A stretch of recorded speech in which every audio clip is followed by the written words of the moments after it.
hallowed be thy name. Thy kingdom come, thy will be done, on earth as it is in heaven. Give us this day our daily bread, and forgive us our debts as we forgive our debtors. Lead us not into temptation, but deliver us from evil. For thine is the kingdom, and the power, and the glory, forever. Amen.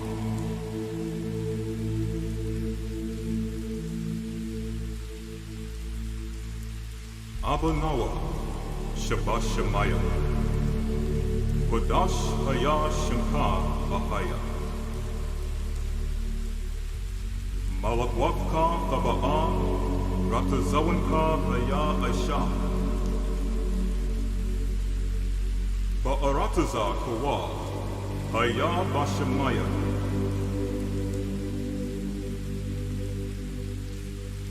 the thunder Noah, Lacham Kau Yawam,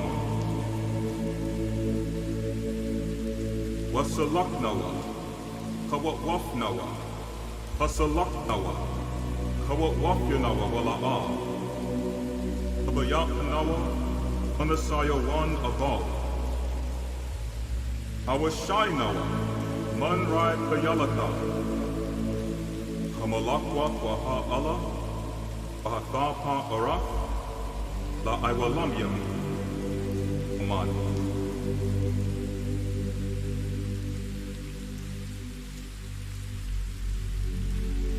Our Father, which art in heaven, hallowed be thy name. Thy kingdom come, thy will be done, on earth as it is in heaven. Give us this day our daily bread, and forgive us our debts as we forgive our debtors. Lead us not into temptation, but deliver us from evil. For thine is the kingdom, and the power, and the glory, forever. Amen. Amen. Amen. Amen. Amen.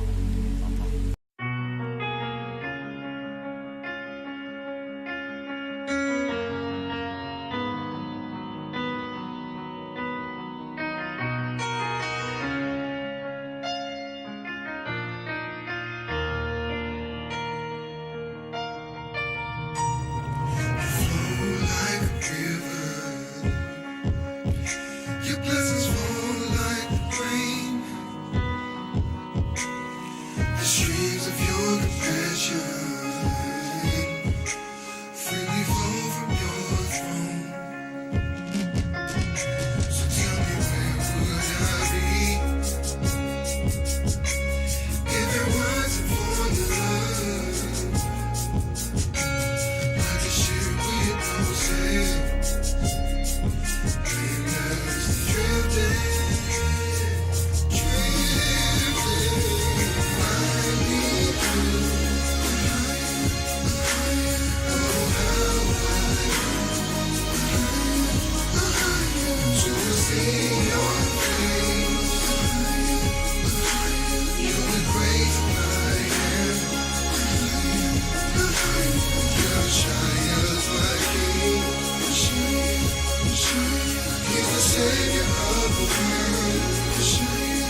Like a tree with no oxygen,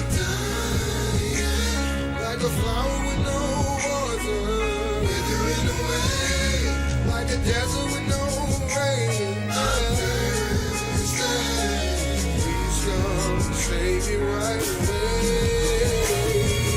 You are the air I breathe, deliverer of all humanity.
The Bible. Is it hard to understand? When it comes to reading the Bible, the first thing that comes to mind is the fact that this is the Word of God. The seals have been broken, and the truth is here. And when we go throughout the scriptures, when we go throughout extra biblical records, we find that the language that God employed, that He used to create the heavens and the earth, was the Hebrew language. Christ said, I came for the lost sheep of the house of Israel. But yet no one, no religious leader, no religious church out there anywhere can now identify the 12 tribes of Israel. Can we? God is quite simple, but it seems as if man makes understanding Him hard. What are those mysteries? The truth of your book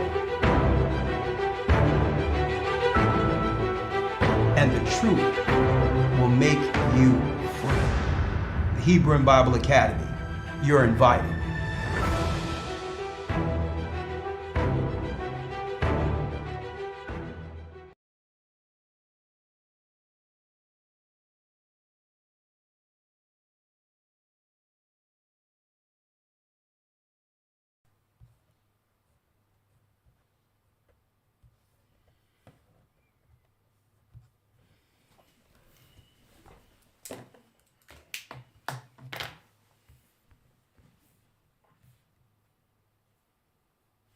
Shabbat Shalom, brothers and sisters. We're the elders of the Gathered of Christ Church. I'm Elder Ricard Shiar along with Elder Lawyer here for our weekly Sabbath service.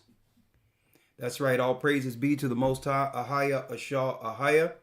Before I go into the lesson, let me make an announcement, just like you've seen with the advert that, yes, we have a new Hebrew and Bible Academy that will begin May 22nd. Okay? You're all invited. After the Sabbath, you can actually go online, go to historytimes.org and enroll. All right, we'll have a lot of new lessons that you've never heard before. And what this does is give you the information needed real time when it comes to news, reporting, as well as great lessons that will have us understand the true doctrine of the Bible according to God in these last days, and we hope to see you there. All right. Now, this particular lesson today will segue into where we're going, where we're going in our first lesson, the creation of the universe, week 1. Okay. where we'll be going into the celestial realm to understand what came to earth in the beginning. There weren't aliens, okay? It wasn't some foreign entity like you see on Star Trek. We're going to go into what happened in the beginning and how the celestial world began to, in this earth, build kingdoms that would rival the image of God, who are people, our people, God's people. And guess what? In the spirit of Christ and God, the children of Israel were born, folks, to judge the fallen, the unrighteous, those that fell in the beginning. And I'll be going into that and more in the academy. Why? Because now there's a transition in which we're now preparing for the world to come.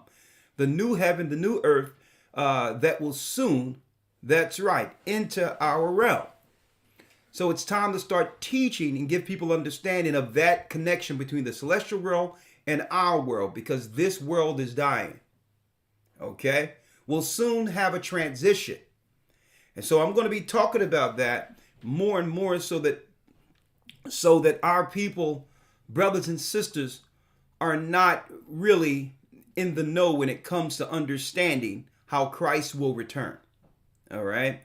So I'm going to be talking about that and more in the academy. We're going into portals, the gateways between heaven and earth, and the power through portals. And there's a connection with that in this lesson we'll go into today. Okay? And I hope to see you there. We're going to go into the Ark of the Covenant. More power, because a lot of our brothers and sisters don't understand how we'll be released in fear of all the military power that has been ramped up by all the nations. We think that we're in a weak position compared to the rest of the world, which would keep us under captivity or servitude into perpetuity, when that's not the case at all. If you understand the power that's behind us with our God, you'll know that there's nothing to fear. Okay, so I have to go into the lessons to show brothers and sisters the power we had before the fall. The Ark of the Covenant, how angels enter through portals to talk to the righteous, how we receive the law, statutes, and commandments through 4 portals, that Moses was able to give us the law directly from the heavenly realm.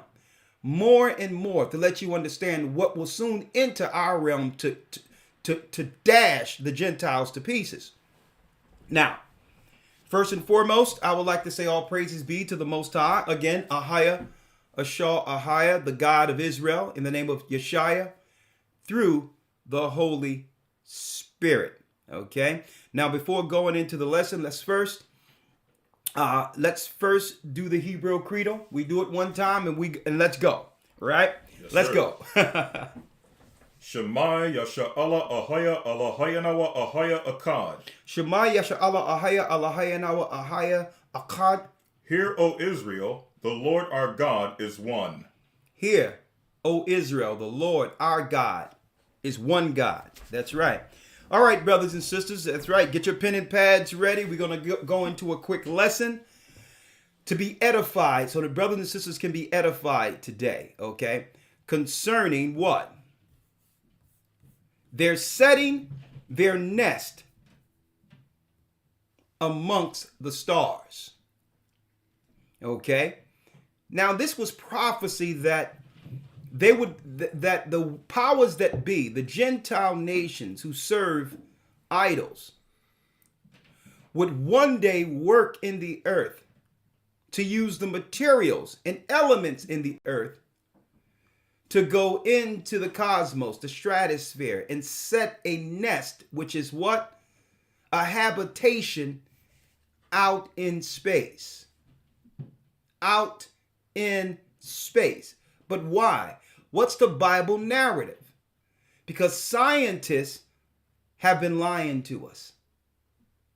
Today, you're going to understand why they're setting their nest amongst the stars. Now, brothers and sisters, I don't know if you recognize, but that there's a haze in the sky that's separating us from what's really going on out in space.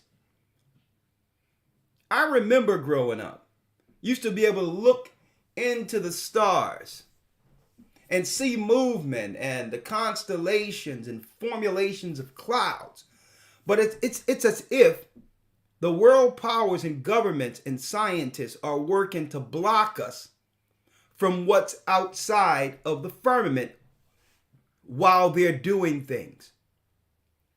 While living over in the East, we used to be able to gaze into the sky at night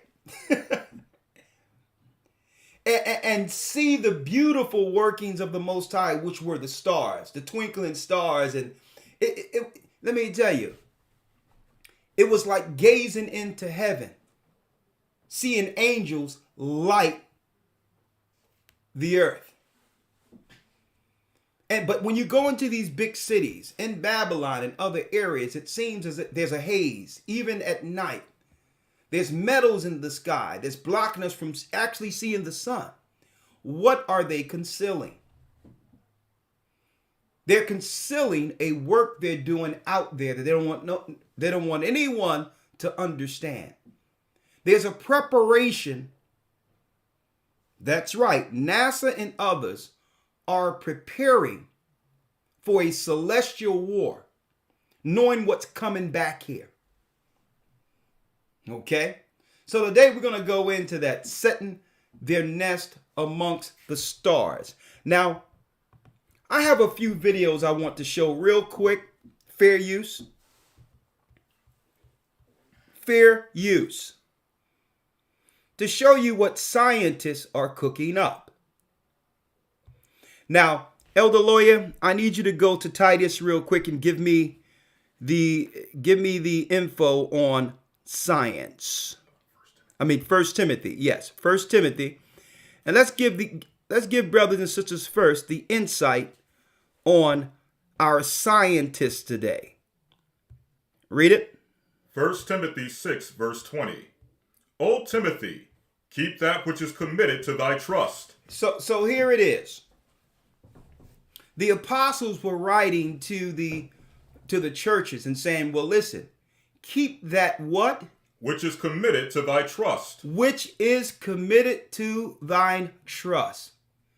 Which was the gospel and works of Christ. The understanding of all according to the Son of God. Listen clearly. Avoiding profane and vain babblings. Avoiding profane and vain babblings. That's philosophy. Things that has no worth. In the true what?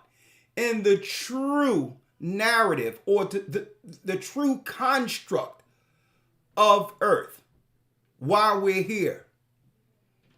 Do not get sidetracked, right? Profane and vain talking. By who? Read. And oppositions of science. And what? And oppositions of science. And it goes straight into, brothers and sisters, the vain babbling that we'll hear to oppose what? The narrative of the book. Science was set up in this earth to do what? To rival the true God of Israel, to rival the true narrative of the book. Read that last piece again. Avoiding profane, in fact, I'll start from the top. O Timothy, keep that which is committed to thy trust. Avoiding profane and vain babblings. Now, we keep this to our trust, the Bible, Christ, God. We're not supposed to trust science. See how they flipped it? Trust the experts. Trust science. You're not supposed to trust science. Science was set up to oppose the true God and his people. Read. Avoiding profane and vain babblings, and oppositions of science falsely so called, which some professing have erred concerning the faith. And this will make you err concerning the faith of God. Science would have us question the Bible's narrative. Science was set up, folks. Modern day science was set up by Satanists so that they can keep us distracted off of our true mission to oppose them. to help them build, that's right, a war on earth, to create a war or an army on earth that would oppose God at the very end. Let's see what's going on. They're setting their nest amongst the stars. Oh yeah. I need y'all to check this out. What's going on out in space? You'll be able to hear it. I'm going to have it loud enough so you can hear it, Elder Lord. Yes, sir. Let's go. First and foremost, the Bible tells us not to trust science or scientists. Okay? Straight out. If they parade them on TV and tell them trust the experts, guess what? Christ says don't trust them. Let's read it. Let's look at this real quick. What are we seeing here? What are we witnessing here? Scientists to restart what? CERN. Colliders. The hunt for dark matter. So scientists, folks, are hunting something. Esau, the cunning hunter. Now we're going to find out what dark matter they're out in space attempting to hunt. I wonder who or what is that dark matter? Could it be the same dark matter they're targeting here on Earth? Huh? Scientists to restart the CERN colliders for dark matter. As of April 20th, brothers and sisters, while they're blocking out the sky. There's a lot of stuff going on out there. Look at this, fair use.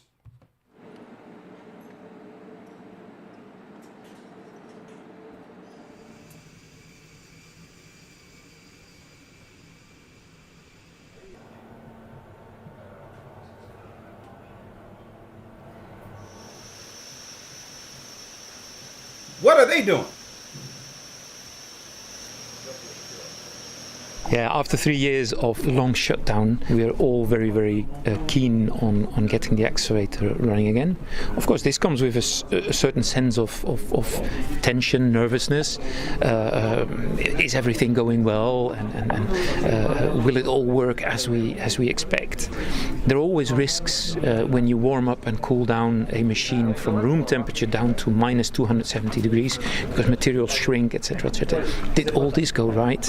And this will only know in the end if the beam goes around. So that's a very, very exciting moment.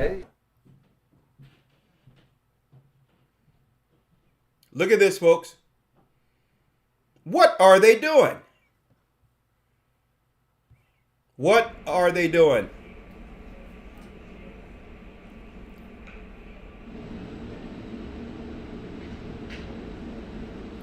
What are they preparing for, If you folks? look to the sky in the evening, you see this 5% of what's out there, and the other 95% you don't see. And this is for us what we call the black matter. And we hope to be able to discover hints of the existence and how to look for it, also with the LHC.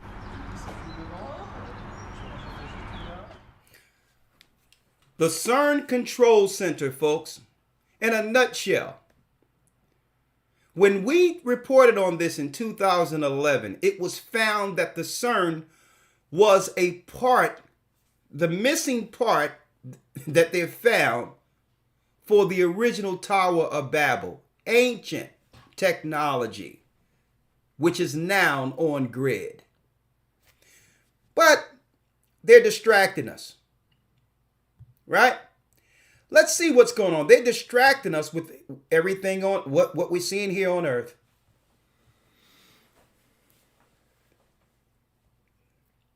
They're concealing the stars while working to go out into them.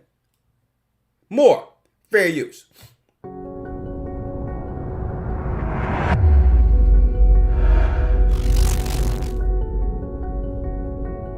Science. The Satanists. James Webb Space Telescope a $10 billion observatory that successfully launched into space on Christmas. $10 billion, folks. $10 billion for nothing? Why are governments coming together and putting so many finances behind what? The heavens. And folks, they launched this on Christmas. See? Nimrod's birthday. Tower of Babel.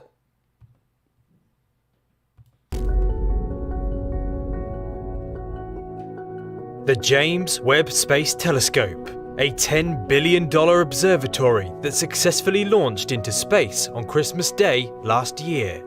Ever since it launched, the world has been waiting to see its first images. Images that, according to NASA, will deliver us a new view of the cosmos. Although we still have to wait a few months until we start to see these unprecedented views, Now, folks, they're telling us that the world been waiting for this. For them to be able to look into the cosmos. Is this something you've been waiting for? He says the world been waiting for this. Right. We ducking coals here on Earth.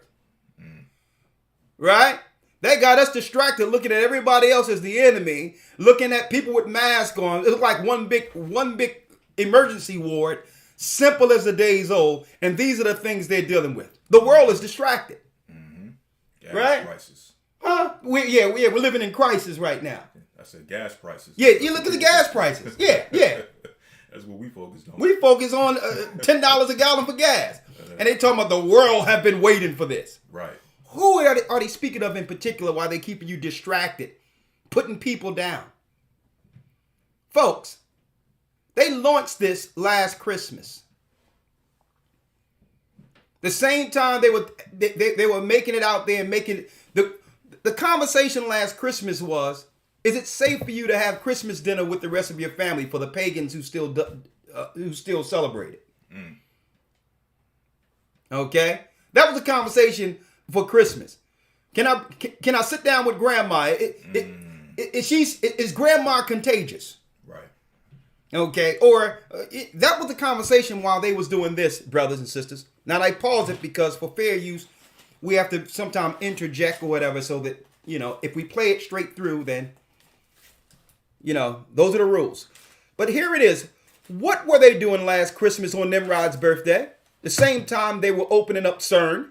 Recently, NASA released Webb's first in-focus image of a single bright star, captured as part of a mirror alignment process. A bright star. But in the background of this image, if you look carefully, you will see something even more interesting.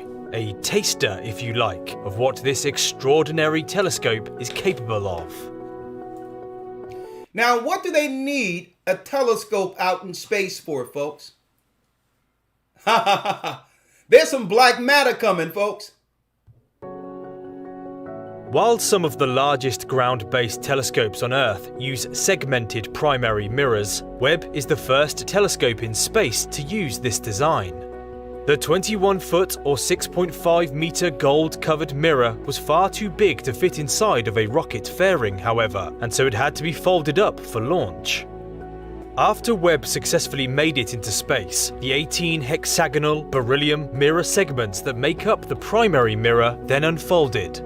But for the telescope to work properly, all of these segments have to be aligned with extraordinary precision.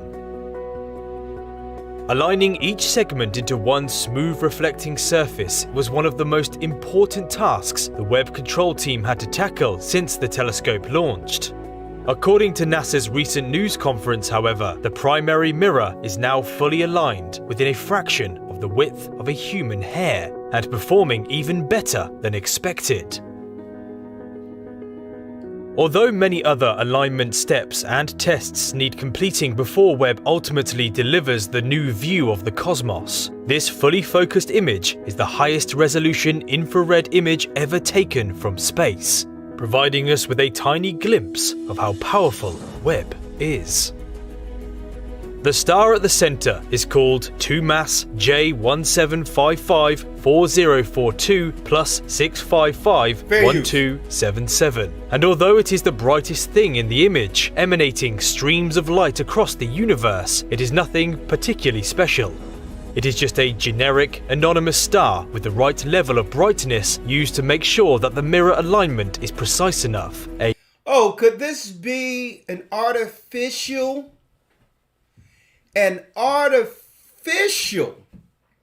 morning star? Could this be an earthy creation to mimic the morning star? See, I'm going to show you how this all ties together, folks. They're outright introducing Lucifer as the god of this world who can shine out in space so that all the earth can see as a god, to be revered as a god. Now, when you put this together with the CERN, something happens. You have the telescope looking out there. They already discovered the portals in 2012 all around the earth. I went into that in the academy. And on top of that now, the morning star, not only is a telescope so that the earth can see that what the world powers under Satan has accomplished to some level what Lucifer promised. That's right. To one day be like a god, to be seen as a star in heaven. I'm going to show y'all this, folks. A test star, if you like. A what? It's what A what? A what? the mirror alignment is precise enough. A test star, if you like. A test star, if you like. Man, when I seen this video just came out a month ago, folks. I was like, whoa. They're bold with this. And the scientists of the earth believe that they're going to accomplish Satan's mission to go out into the stratosphere, into the cosmos, to fight against God. They're looking to take the battle outside of earth into heaven, folks. Everything I'm mentioning right now was prophesied while they have you distracted down here with a cold, looking at each other, bumping into each other, confused out of our minds to how close we are to what? Christ is coming. It's what is surrounding the star that is interesting, the spray of tiny dots scattered across the background. Because these specks are distant galaxies, billions of light years away, that have never been observed before. These mysterious, distant galaxies make this crystal clear image a so-called deep field image, which is an image that has captured the most distant objects in the universe. The Hubble Space Telescope requires days, sometimes weeks, to obtain some of its most famous deep fields, such as this one, whereas Webb will be able to accomplish the same results in just hours. The James Webb Space Telescope is designed to be 100 times more sensitive than Hubble, but the two observatories do not image in the same wavelengths. Hubble is an expert in mainly visible and ultraviolet radiation, while Webb operates in the realms of infrared. It's important to remember, however, that this is only a test image. The glorious vistas, such as those captured by Hubble over the last 30 years or so, will come later, once the observatory is fully operational. But even though it is a test, it does represent the beginning of what we will soon be observing. The James Webb Space Telescope will allow us to peer back in time and capture the first galaxies that formed only a few 100 million. Do you see what they're trying to do? This is a perfect segue into the creation of the universe, folks, and the portals of God that we're going to be going into. I'm going to tell you this right now. That's right, folks. They're looking to warp space and time with their machines to be able to go back in time, listen, Listen. But even though it is a test, it does represent the beginning of what we will soon be observing. The James Webb Space Telescope will allow us to peer back in time and capture the first galaxies that formed only a few 100 million years after the Big Bang. Now let me go back to that ladder. I mean, that arrow. The arrow there. 100 million years after the Big Bang. Let's go back to that arrow. Hey, folks, you see where it says the Big Bang at? The Big Bang is whom the world deems to be God. That's the Big Bang. The Big Bang is when there was a war in the beginning that led to spirits being moved, beings being moved from the sides of the north into this realm. That's right. Dark and void, according to Revelation. According to Genesis, the first chapter, where it was talking about the void and the darkness. The Big Bang is code for God because what? Every action, there's a reaction. You cannot have a Big Bang without someone creating it or something creating it. They're talking about getting back to God. The first galaxies that formed only a few 100 million years after the Big Bang. Hold up, I gotta go right into this. I'm going right into it. Let me move this out of the way here. They're setting their nest amongst the stars. They have the whole earth distracted, under sin, and it's to a point where what? There's no resistance on earth against anything they assume at this point. They're in bold. Let me tell you, the scientists are emboldened in their initiatives now. There's no resistance on earth because there's not too many people out there who actually believe the record anymore, the Bible. But does the Bible gives us the understanding of the so-called science you and I today on this Sabbath just viewed? Folks, we as a church been keeping our eyes on this for a long time. You can't be talking about the Most High and Christ and the coming of Christ and not understand how things will unfold on earth and the prophecies of what the world powers would be doing on earth that would lead to what? The battle of Armageddon. I'm going into it right now, folks. Here it is. Setting their nest amongst the stars, and they're doing this right up under our noses. I don't know. You talk to your family members and all that. They, on one level, they just talking about Biden, this, that, and the other, Trump, what's going on with the Ukraine. And guess what? The world powers are laughing at all of the people. They're laughing at you. They're handling their business. Their business is to serve their God and to do what? Set their nest amongst the stars, knowing that time has run out. Time has run out. And we're operating as if it hasn't.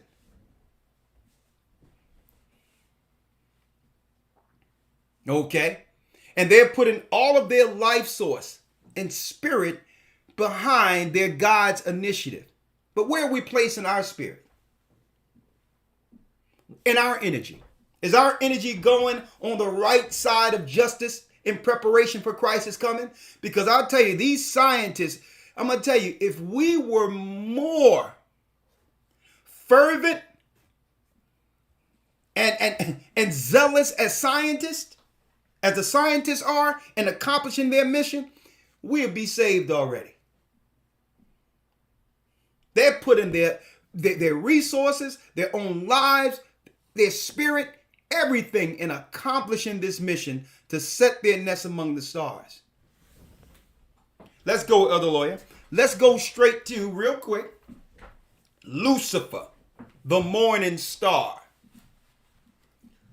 Isaiah 14, verse 12. Come on. How art thou fallen from heaven, O Lucifer, How did you fall, O Lucifer? son of the morning? Son of the morning star. Read. How art thou cut down to the ground, which didst weaken the nations? How did you get cut down to the ground? Who did what? Weaken the nations. Satan's mission is to weaken the nations, folks. To weaken us. And not just Israel. All races of people. It's his power to make them weak so that they could do what? Fall into what? A servitude mode. And look at this weakling who was hurled to this earth as a god. To put up mankind in a compromised, weak position when man was made and emboldened by God on earth to one day judge him. Read. 13. For thou hast said in thine heart, Listen to this. I will ascend into heaven. I will do what? I will ascend into heaven. I will ascend into heaven. No one understood how this could go down. No one understood the science that would be behind this particular prophecy. The materials in earth that would need to be used with people born in the earth, severed from other people to help him accomplish this. Literally. This is not metaphorical. This is literal. Read that last piece again, Elder Lawyer. I will ascend into heaven. I will exalt my throne above the stars of God. I will sit also upon the mount of the congregation in the sides of the north. The congregation in the sides of the north are who? Are what? The heavenly hosts. The heavenly hosts. And this is why when they put this telescope in the sky, NASA and others in the world powers who were waiting for this, said they were able to look into what? Look into the cosmos and see stars that the Hubble telescope could not see within 2 hours. Okay? The congregation of God are angels.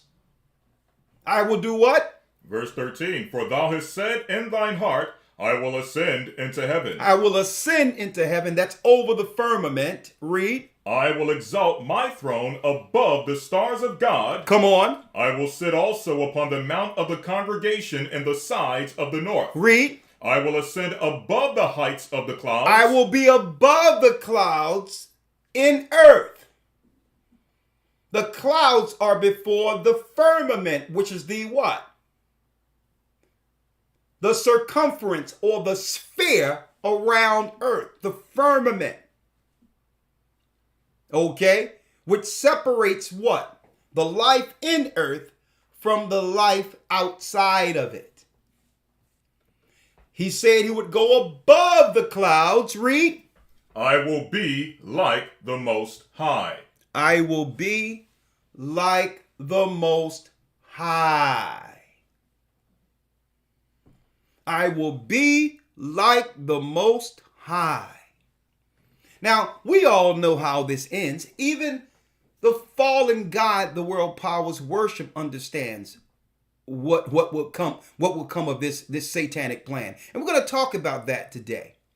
We're going to keep it there real quick. Why are they going out there, folks? Why? Why are they out in space? Elder Lawyer, let's go to Jeremiah 31 and 31 real quick. Why are you out there?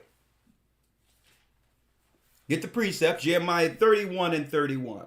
Jeremiah 31, verse 31. Come on. Behold, the days come, saith the Lord, that I will make a new covenant with the house of Israel and with the house of Judah. What do Israelites have to do with this? Now, there was an old covenant under Moses, right? But it tells us in the prophecies, the prophets, that he would make a new agreement with those same people. Listen. 32.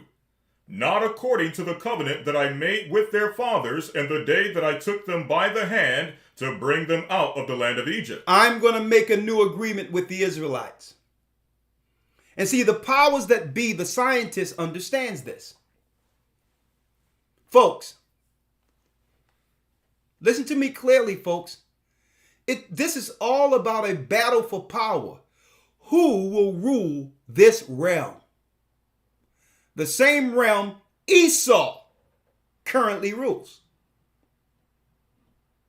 You notice how they said, he showed how they need to put this technology out in space so that they can look back in time and get back to the original spirit that created everything, that caused the Big Bang. They feel that they have the technology through CERN and other technology to get right back to the beginning, to circumvent time, to do what? To change what happened in the beginning, folks. To change what happened. This is how insane this sounds. They have the technology and they believe they can accomplish this. That they can get, because the Most High is the great I am that I am. Time, he's out of time and space. He created that.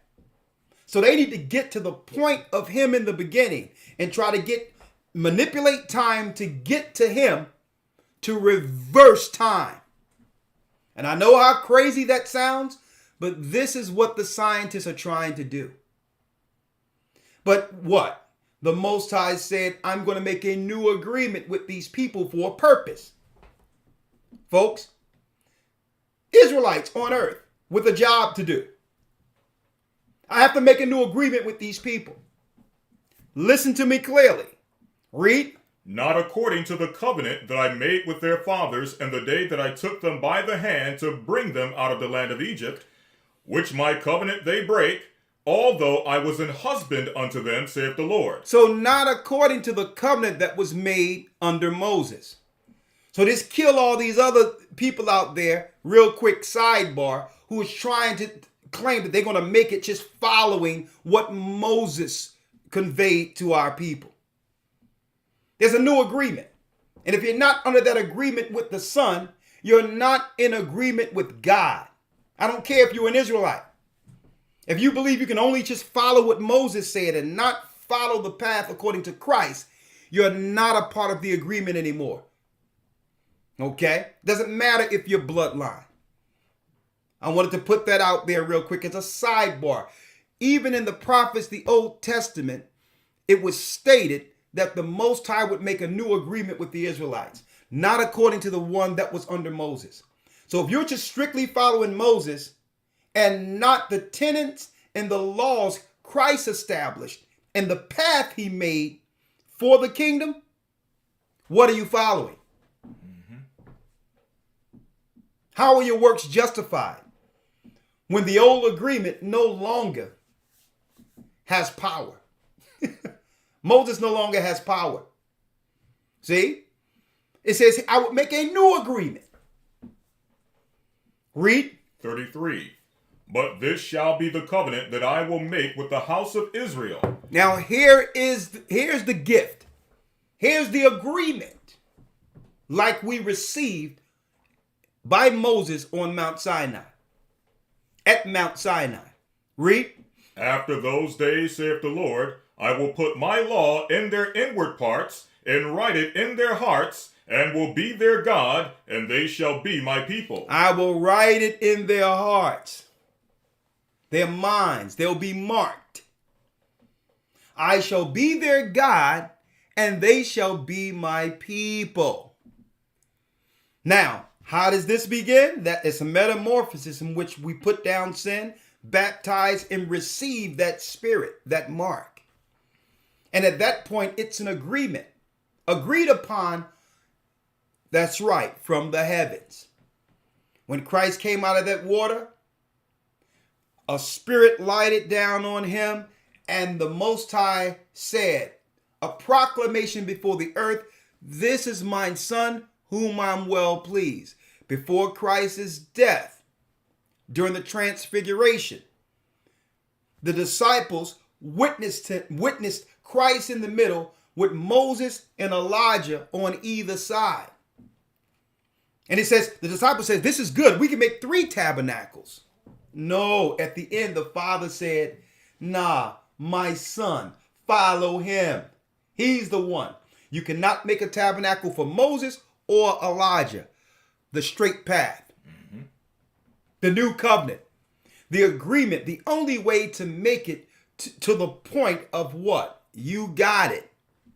Purpose and rulership after the fall of Edom. Listen to what I'm showing you here. Now, this is in the prophets, what I'm reading here in Jeremiah, that he would make a new agreement.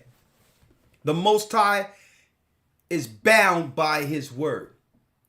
When the word goes out, it doesn't come back void, right? Listen to this. 34. And they shall teach no more every man his neighbor and every man his brother, saying, Know the Lord. Come For on. they shall all know me, from the least unto the greatest of them, saith the Lord. Come on. So that spirit leads us to do what? It brings all things to our remembrance. Right? Now we know the history of what happened to us. The fall of our forefathers. The future according to prophecy. We're living it. Showing it to our children. No longer, and sooner or later, all these churches and all these other things will break down because the powers that be have no more use for them. But it's in our minds now.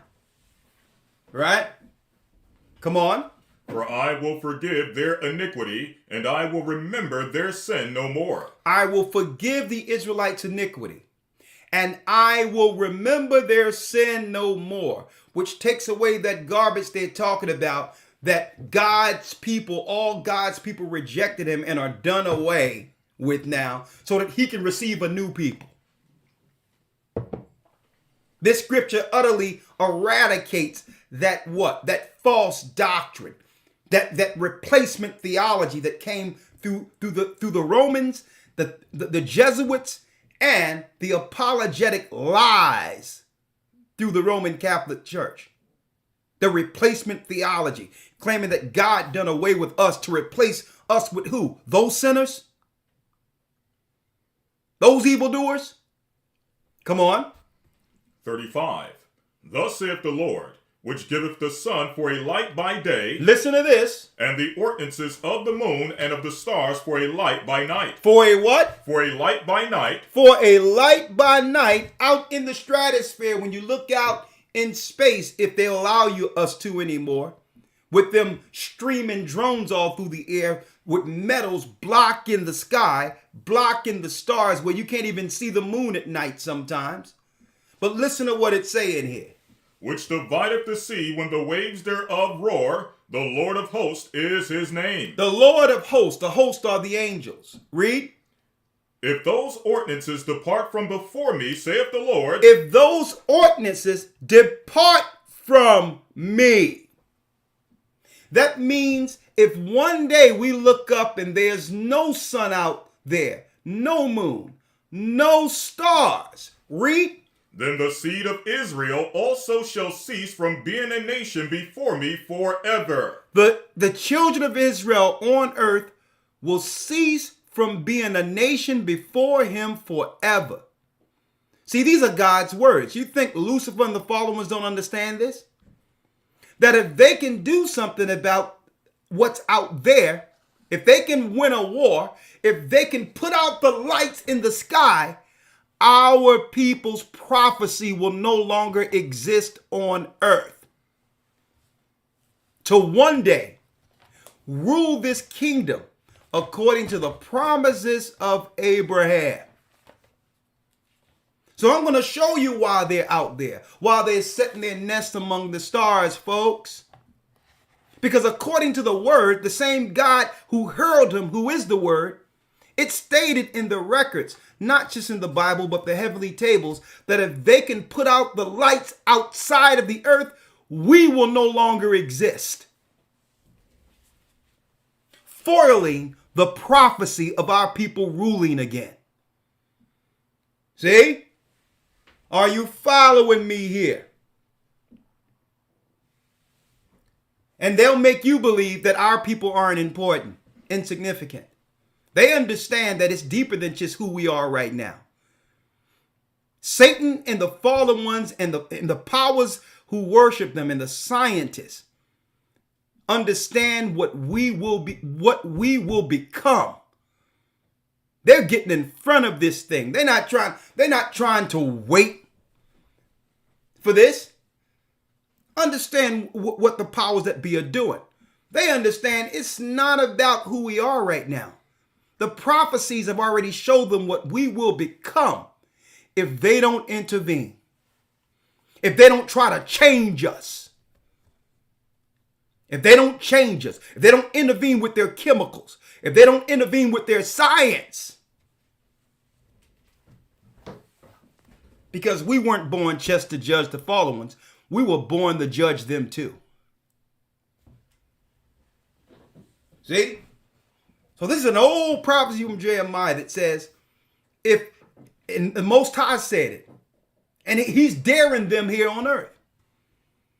I'm the Lord of hosts. If you can come up here and put out our light, then I'm doing away with my people. If you can beat me up here, if you can come to where we reside, the sides of the north, and fight and accomplish a war against me, then only will I do away with my people. My people will be my people until what? They stand as kings again. Is what God is proclaiming here. See? They're not teaching us this in church. They're not teaching us. They want us to always be defeated. Reveling in the spirit of what? Victims. Compromised as victims. Sorry, with our hand out like dogs, believing that any blessing should come through them. See? This is the posture, the mindset that they have our people in. When the Most High was like, well, no. I will never do away with my people. I made a promise to their father Abraham. Okay, I made a promise that only if they can come out here, and what? If they can come out here and fight me and defeat me, only then will I put away my people. Right? Read on. 37. Thus saith the Lord, if heaven above can be measured. If what? If heaven above can be measured. If heaven above can be measured. The Webb telescope that I've just shown you that was launched, folks, last Christmas while we were running around, simple as a days old, talking about a shot and mask and whether or not we can go into a restaurant. They're measuring heaven. It's as if they're at NASA together in the back room with the Bible open and saying, okay, how can we buy time according to their prophecy? How do we buy time? Well, it says here, the scientists are making you believe that they're doing all this stuff, and they got the book open saying, well, it says right here, if we can measure heaven, and if we can stop the stars from shining, that he'll put out his people. He will actually eradicate his people from being the children of Israel. They will no longer have a prophecy. And without these people, we as Gentiles can rule forever.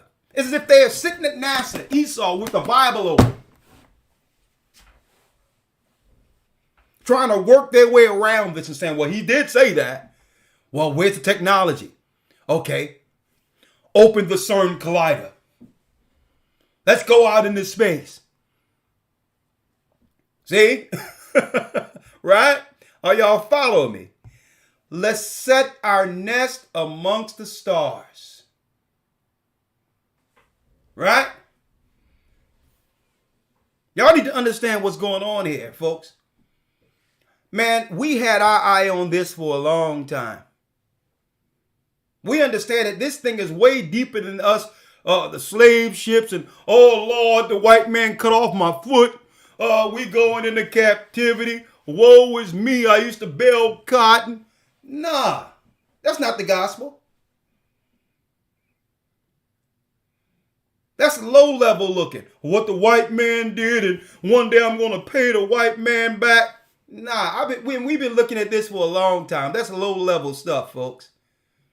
It's in preparation for what's to come and checking out the science that actually verify that the biblical prophecies are correct. What the scientists are and Satanists would actually be doing right before Christ is coming. They would be setting their nests amongst the stars, deceiving the people, making people believe that they're going to Mars and try to get some red dirt to test if there's water there and all that. And all of our tax money and all that is going to this military apparatus is actually funding a program to fight against God, which is prophecy, to fight against what's out in space. See? But they had to make some bogus excuse.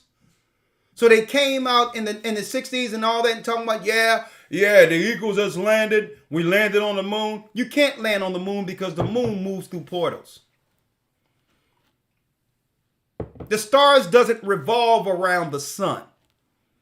All the stars, including the moon and the sun, which are stars, revolves around the earth. There's no way for anyone to get on one of these stinking ships here in the earth, folks. At the 60s, look like they were jumping out of a moped, talking about they landed on the moon. Utterly ridiculous. And how do you know they didn't do that? The technology today is exponentially greater than it was in the 60s. And you would expect it a moon landing every year by now, right? But they needed what? To deceive the earth so that they can actually, folks, explain off all this money that's going into a proverbial black hole, which is what? Space exploration. See? They had to give a tidy excuse of why they're launching satellites and all these things out there. So they lied to the people so that we can just take our tax money and all that and just work towards them building their tower against God to fight against what? The heavenly hosts. Finish reading, Elder Lawyer. 37. Thus saith the Lord, if heaven above can be measured, and the foundations of the earth searched out beneath. If they can search out the what? If the foundations of the earth searched out beneath. Come on. I will also cast off all the seed of Israel for all that they have done, saith the Lord. And then I will cast off all the seed of Israel for all they have done, saith the Lord. So they're on earth looking at us growing, folks. Seeing that the lie through religion no longer works. They've been pushing sin so that we can destroy ourselves, incentivizing sin because why? They hate the prophecy concerning us.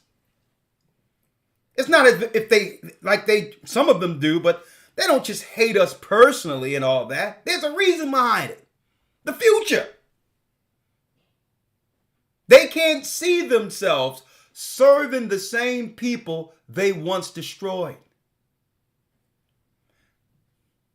that they once conspired against. And now there's an awakening that and guess what? There's an awakening that none of them can do anything about. That's also prophetic. That's also in this word. So they say, man, how can we do it? They leaving Islam, they leaving the churches. I mean, they're wearing their crowns now. They're wearing mitris. Their God, the God of Israel, the God of Abraham, Isaac, Jacob, is speaking to his people again. Well, listen, let's get up out of there. Let's get up out of here. Let's get out in space and prepare this war. Because it said if we can search out everything out there, and if we can discover the depths of the earth, what? I will put off them. Then the Most High would fulfill his oath and do what? Read that last piece again, Elder Lawyer. It says if heaven above can be measured. If they can measure out in heaven. And the foundations of the earth searched out beneath. And they can search out all the earth beneath in measure. Read. I will also cast off all the seed of Israel for all that they have done, saith the Lord. And then I'll put all Israel's sins in a balance and judge them for it. Everything they have done, all the wickedness they have done throughout history, not appreciating me, following the enemy against me, fighting against my own people. All of these things can be forgiven. So if Satan and his angels and the scientists can do this, then I'll judge my people for all they have done, and Israel will no longer exist. By default, Esau will rule forever. If this can be accomplished. Read, come on. Let's sit on that.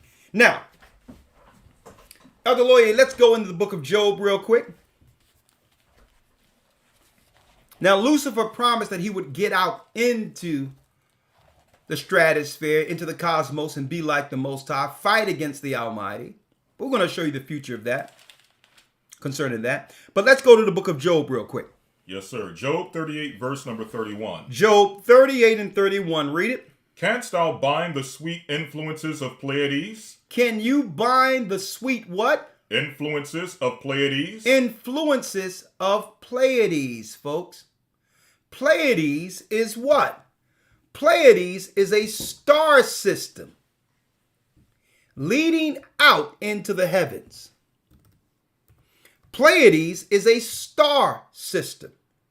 Read that again. Yes, sir. Job 38, verse 31. Canst thou bind the sweet influences of Pleiades? Can you bind the sweet influences of Pleiades? Come on. Or loose the bands of Orion? Or loose the bands of Orion? The question is, the answer to that is no. Orion. Can you loose the bands of Orion? What is Orion? Orion, brothers and sisters, are the constellations. These are angels commanded from the heavens to minister to what? Man on earth, to let us know the time and seasons according to the 364-day schedule. These are angels, folks. The heavenly hosts. A celestial equator. Orion is a prominent constellation located on the celestial equator, invisible throughout the world. It is one of the most conspicuous and recognized constellations in the night sky. Greek mythology spoke about this, but the Bible speaks of this. Okay? Now, outright, it's speaking of a constellation, Orion. And when you look at the word Pleiades, so there's no such thing as, folks, planets. They're stars. There's no Saturn. There's no Mars. All of it is a lie. There's stars, star systems, constellations. Read that last piece again for me, Elder Lawyer, about Pleiades. Yes, sir. Job 38, verse 31. Come on. Canst thou bind the sweet influences of Pleiades? Pleiades. What is Pleiades? Pleiades are a group of more than 800 stars located 410 light years, okay, from Earth in the constellation what they call Taurus. But it's another star system. A star system. Pleiades. Pleiades. A star system. The Pleiades, also known as the seven stars, and other names by different cultures. Different cultures. This is what you see in the sky when the chemtrails aren't blocking them. Angels in their course. Okay? Angels in their course. So when you see the word planets in the Bible and you look in the Hebrew and compare it to the Hebrew, it's constellations, star systems, doorways that Lucifer had the knowledge of from the beginning as the morning star. There's pathways through all of these star systems. When you go into the knowledge and precepts to break it down, there's pathways to the side of the north. That's right, where the celestial government is established by the Almighty, and Lucifer knows this. But what? The technology in earth would do what? It would take them long periods with regular technology to get there. It was an impossibility unless they can come up with technology that can do what? Bend time to go through the space systems or the star systems at warp speed. At warp speed. This is what they're planning, folks, and they've already turned on the technology. But the problem is, and we've noticed this, and here's the drawback they have on Earth with turning on the technology. It throws the whole Earth out of course. When it comes to weather patterns, storm systems, all of that, in order for them to, when they turn this stuff on, it throws the whole Earth out of whack. And see, and this is why the more they turn this on to get out there, setting their nest among the stars, the more inordinate patterns of weather we'll have, the more earthquakes, the more storms, all of that. And to them, that's just what? That's just an effect, a side effect that they must endure, weighing the alternative, our people rising. So you're going to hear them climate change and all this stuff when really they're turning these machines on, folks, getting ready. The question is, they're getting ready for this fight. But what are we doing? They're getting ready. They know something is coming. I'm going to show you what. Dark matter. Read that last piece again, Elder Lloyd. Job 38, verse 31. Canst thou bind the sweet influences of Pleiades, or loose the bands of Orion? Come on. Canst thou bring forth Mazaroth in his seasons? Come or on. Canst thou guide Arcturus with his sons? Now, these are all star systems that scientists know exist. They know these star systems exist, leading directly to what? The heavenly throne. Read. 33. Knowest thou the ordinances of heaven? Knowest thou the ordinance of heaven? The orders of the heavens? Come on. Canst thou set the dominion thereof in the earth? That's it on that. Can thou set the dominion thereof on earth? So only the Most High, who controls all of these star systems, can do this. And that's why he's stating, can man do this? Can you do that? Y'all can't even get through one star system, and I created them all. Mm-hmm. So Lucifer knows what he's up against. He has to trick people into serving him as scientists and incentivizing them to use the technology on earth that's destroying the earth in order for him to get off of it. Setting their nest amongst the stars. Elder Lawyer, now let's now go to Job 20 in 20 and 8. Job 20, verse 8. Come on. He shall fly away as a dream. No, Job 20 and 6, excuse me. 20 and 6. Yes, 20 and 6. Job 20, verse 6. Though his excellency mount up to the heavens. Though his excellency mount up to the heavens, mounting up to the heavens, going out in space, read. And his head reach unto the clouds. And his head reach unto the clouds, read. Yet he shall perish forever like his own dung. They which have seen him shall say, where is he? Look, the future, and I'm going to go into that a little later in this lesson. It's speaking of Lucifer. It's speaking of the scientists. It's speaking of NASA. Though his excellency mount up like the Tower of Babel, folks, to the heavens, even though they're out there. Even though they are out there using the CERN technology, even though they're out there. Read it again, Elder Lawyer. Though his excellency mount up to the heavens, Mount up to the heavens, read. and his head reach unto the clouds, yet he shall perish forever like his own dung. They which have seen him shall say, where is he? Though they who seen him, that's right, Lucifer is the god of this world. He communicates with the top wizards of this world, the top diplomats of this world, like your Dalai Lama, like your wizard called priest Pope, like your top imams under what? The Islamic faith. He communicates with them, folks. And they're going to look on him and say, what? Read. Where is he? Where is he? Where's the guy who deceived us for playing on the wrong team?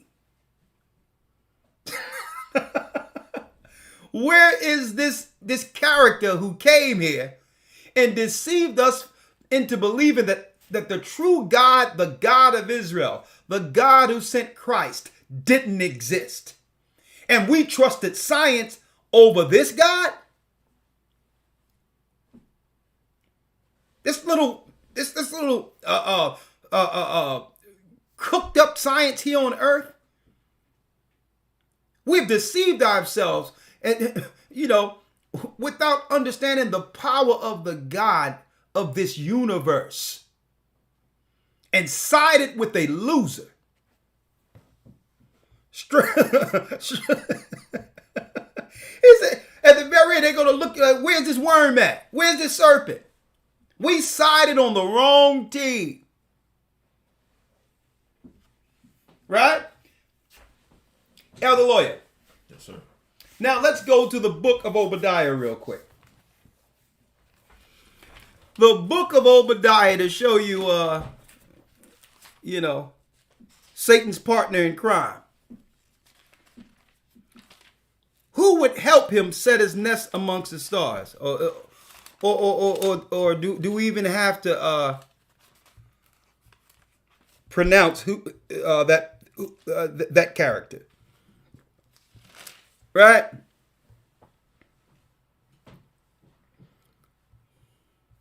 Elder Lloyd, let me show this real quick, if you don't mind. Fair use. Fair use. Fair use.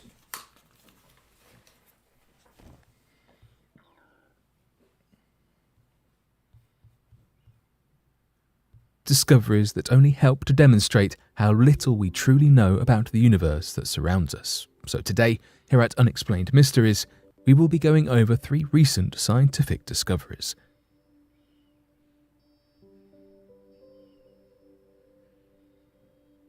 Scientists are pretty sure they found a portal to the 5th dimension. It says they found a portal, brothers and sisters, to the 5th dimension.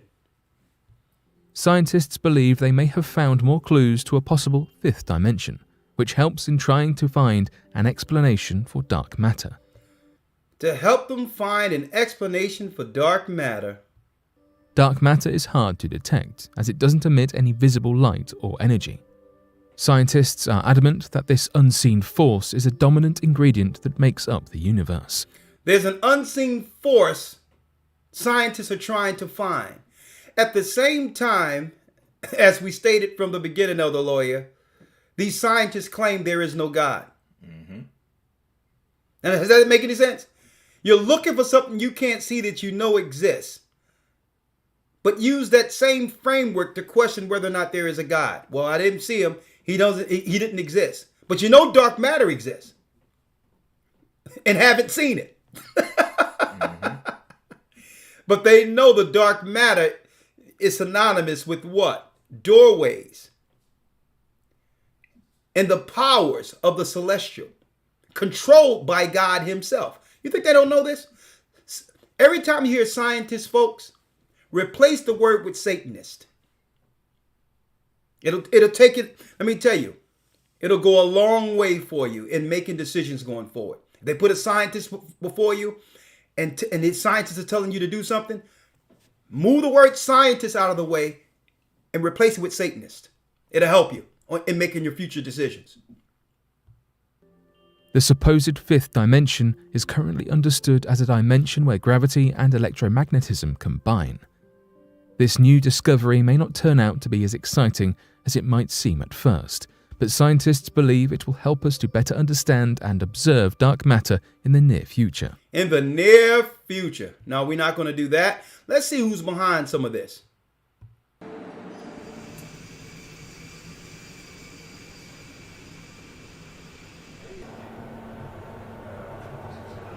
Who's behind this? And will it all work as we expect? There are always risks when you warm up and cool down a machine from room. Will it all work as we expect? We hope it work as we expect. Oh, he looks excited, don't he? He looks excited. Who's trying to break bad here on earth against God? Let's go to the book of Obadiah real quick, Elder Lawyer. Obadiah verse 1. Yeah. The vision of Obadiah. Thus saith the Lord God concerning Edom. Concerning who? Concerning Edom. Concerning Edom. See?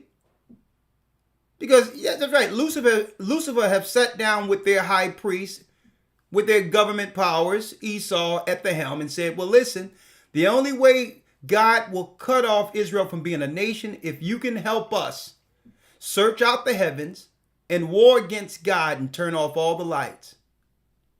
If you can help us measure the earth and the heavens, you help us defeat God, then the Most High would put off Israel from being a nation forever according to the ancient prophecy. And by default, Esau, your rulership continues. Will you help me? This is how it works, folks. Okay. We'll spare no expense because why?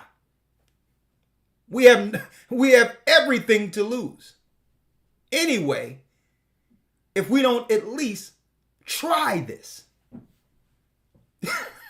we just cannot sit back and allow these people to come back to the knowledge of who they are and begin to follow this Christ who we thought was rid of thousands of years ago.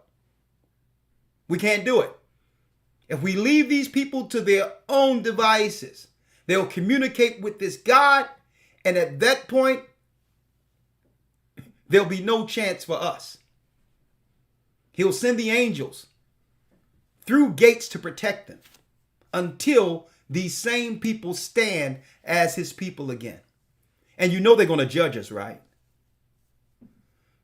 So yeah, this is why this guy, ripping the whole earth together, turning on the machine, looks so excited right now. See? This is why this guy's excited. This Satanist here. See? So, but the Bible gives us an insight on Esau's thoughts. Okay? What happens when eventually you began to follow an insane God? A nutcase. Okay? Straight out. Listen to what I'm going to show you right here. The whole world have turned mad. These scientists believe, brothers and sisters, that they can actually defeat God. Read it. The vision of Obadiah, thus saith the Lord God concerning Edom. Concerning Edom, come on. We have heard a rumor from the Lord, and an ambassador is sent among the heathen.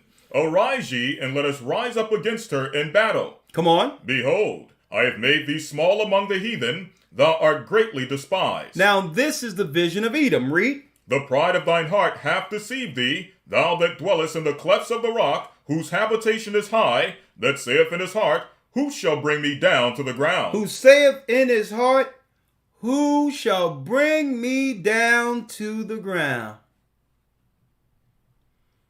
Who's going to stop us? Who can stop us? Read. Verse 4.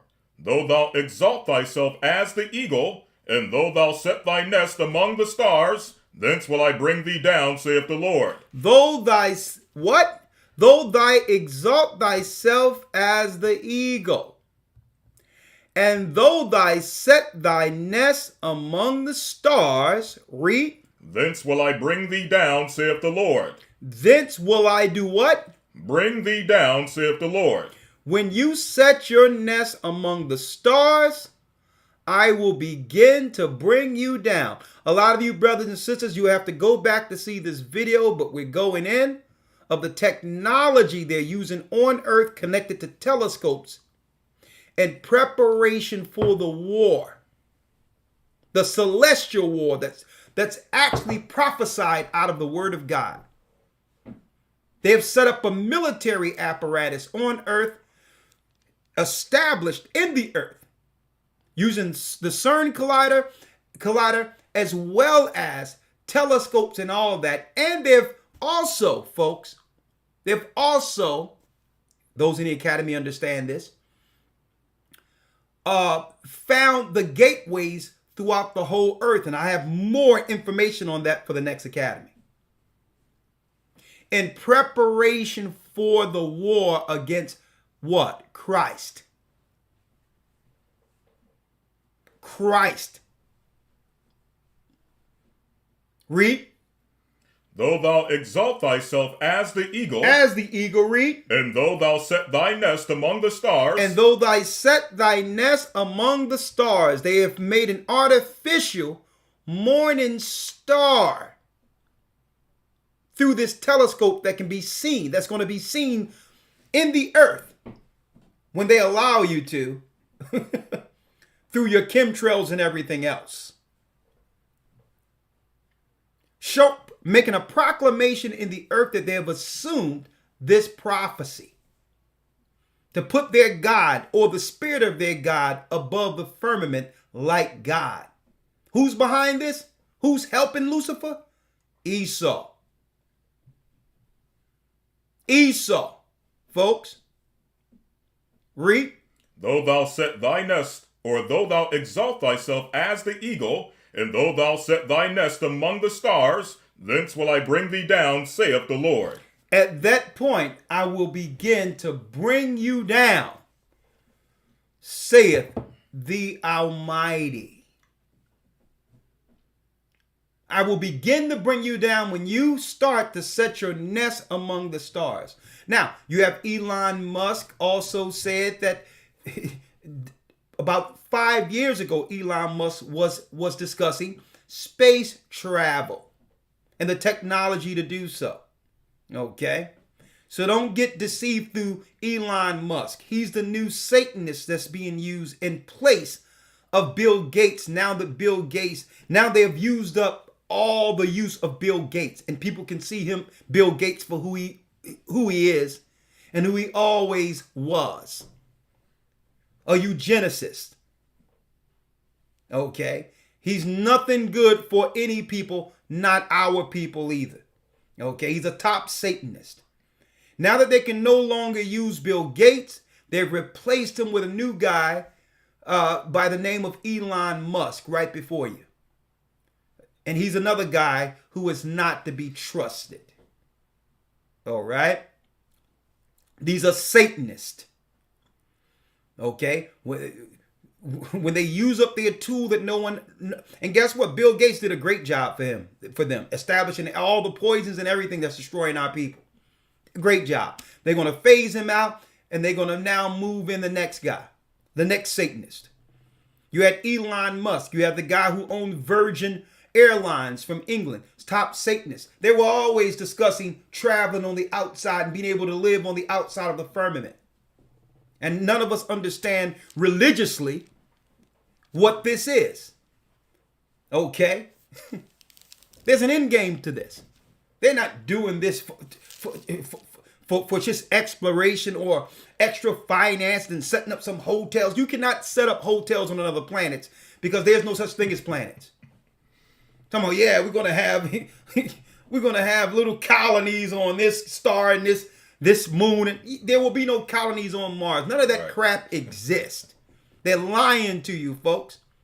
The real narrative is what you're understanding right now here on a Sabbath. On the Sabbath is what you're understanding here. Okay. Now, the reason why they had to set up cities is so that they can have the masses of people under universities to be able to headhunt, to find out who was the high intellect in the earth amongst the rest of the population, so that they can sever them, turn them into scientists that can be used for this initiative in the last days. They needed these cities. These cities, because why? You had to have a condensed number of people to actually pick the high IQ out of the masses. So the cities were being used as what? A picking ground, a choosing ground for the elite minds. Now that they have accomplished all of this, they don't need no more scientists anymore. They must now dismantle the cities. There's no use for them no more. They have accomplished the prophecy, folks. Therefore, that's right. Therefore, leaving the cities expendable. They don't need no new minds anymore. It's what are we going to do about the rest of these people now? They had each age. They had the initial age doing slavery and all that, the farming, which is the labor at the time. They went to the industrial age, right? They moved that, right? And then they moved into the what? The tech age. And what we're going to do all these people? We don't need them no more. We got the minds that were needed to accomplish what? Setting their nest amongst the stars. In preparation for the last war. No, I'm not talking about the Ukraine, Russia. They don't got nothing to do with all that. I'm talking about the real war. They've been ramping up for the real war, folks. The war that actually free God's people once and for all. Okay. And I'm going to show you. Finish reading, Elder Lawyer.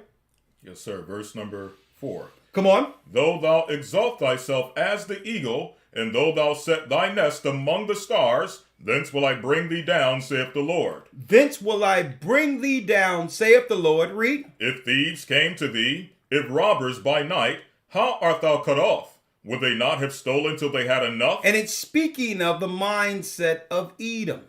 He will set his nest amongst the stars, and he'll have to rape, rob, and destroy to do so. A thief. A robber. I mean, this guy's he's so bold, he'll steal a whole nationality. Oh, no. I know y'all people. I know who you are. I know y'all moving around and, y'all operating. I know you're from the bloodline of Jacob, but excuse me. No, don't worry about it. We're the people now. We're the Israelites. Okay? We can even steal your nationality. But like, well, hold up, man. I don't know the difference between you and the other guy who's Polish sitting next to you. Or who's from another race. I mean, who's from another part of Europe. Well, you look white to me. Well, we are who we say we are, okay? Okay, we can be anything we want. Can't you tell? Thieves have no what? There's no code of ethics. There's no clear line to define whether or not they move the bar as it goes. They're thieves. They're liars. They can even steal your national origin right in your face and say if you say something about it, it's hate. Thieves. Thieves. And the Bible tells you these are the people that are behind the Satanist agenda to do what? Fight against our God. Elder Lawyer. Yes, sir. Let's now go to Jeremiah 49 and 16. What do they know according to prophecy is to why they're out in space? And I'm going to go there in a moment. What's coming? Let's see what black matter, the world powers here, fears. The real black matter. Right? Let's go, other lawyer. Jeremiah 49, verse 16. Thy terribleness have deceived thee, and the pride of thine heart, O thou that dwellest in the clefts of the rock. Esau, your pride have deceived you. The God you served has deceived you. Read. In the pride of thine heart, O thou that dwellest in the clefts of the rock. You were in Mount Seir. Later, you were in the mountains of what? Georgia, Russia. The Caucasus Mountains. Read that last piece again. Thy terribleness have deceived thee, and the pride of thine heart, O thou that dwellest in the clefts of the rock, that holdest the heights of the hill, though thou shouldest make thy nest as high as the eagle, I will bring thee down from thence, saith the Lord. I will bring you down from thence. The whole earth soon will see your space junk like asteroids come crashing to the earth.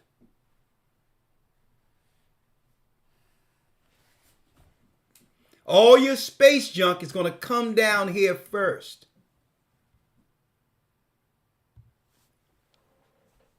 Your telescopes, the gravity pull of the earth is going to pull it all back.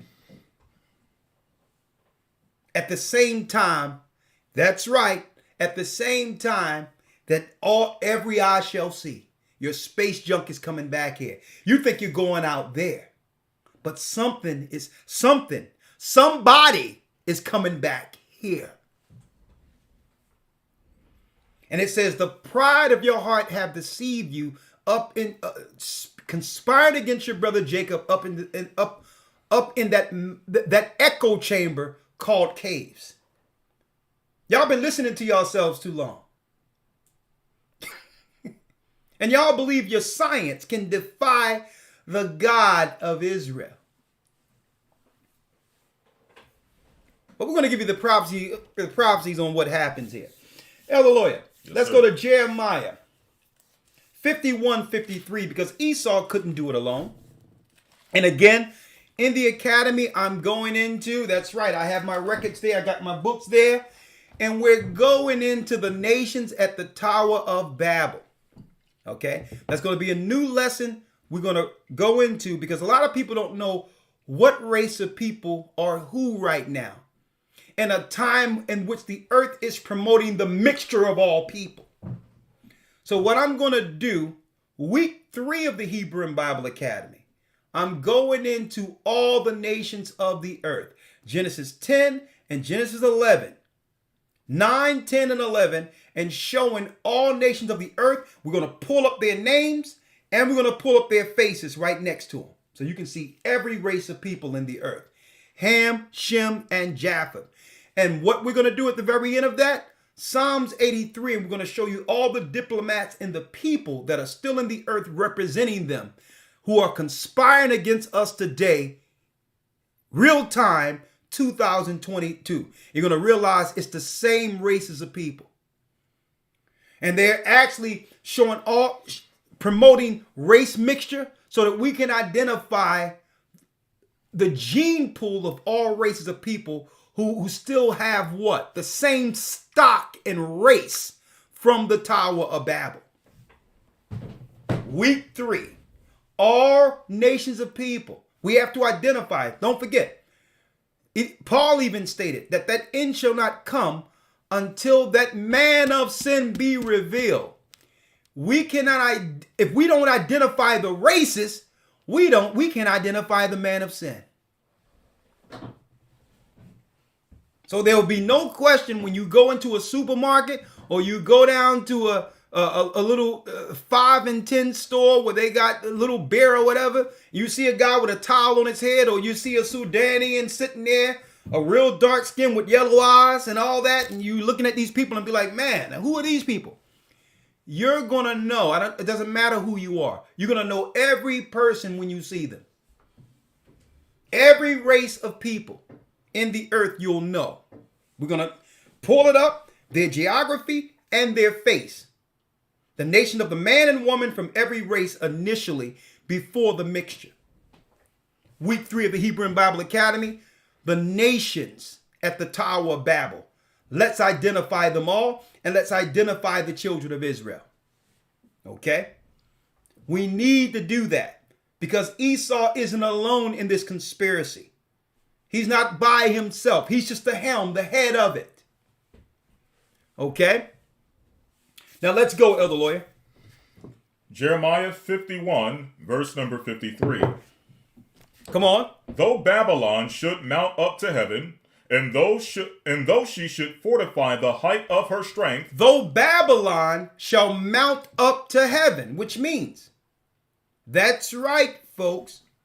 Esau have recruited the top minds out of all races of people. The Indians, the Chinese, you're going to see them more so being promoted above all people right now because these are straight Satanists. Okay? Their top scientists are Satanists. And they were recruited to show you that's right. Those who are working directly with, before Esau was on the scene, folks, the races who were the original Babylonians have come to the forefront. So now in America, and folks, hey, make no bones about it. Immigration and all that stuff we seeing with all nations coming over, these people are being chosen for a purpose, a political purpose and a religious purpose against our people.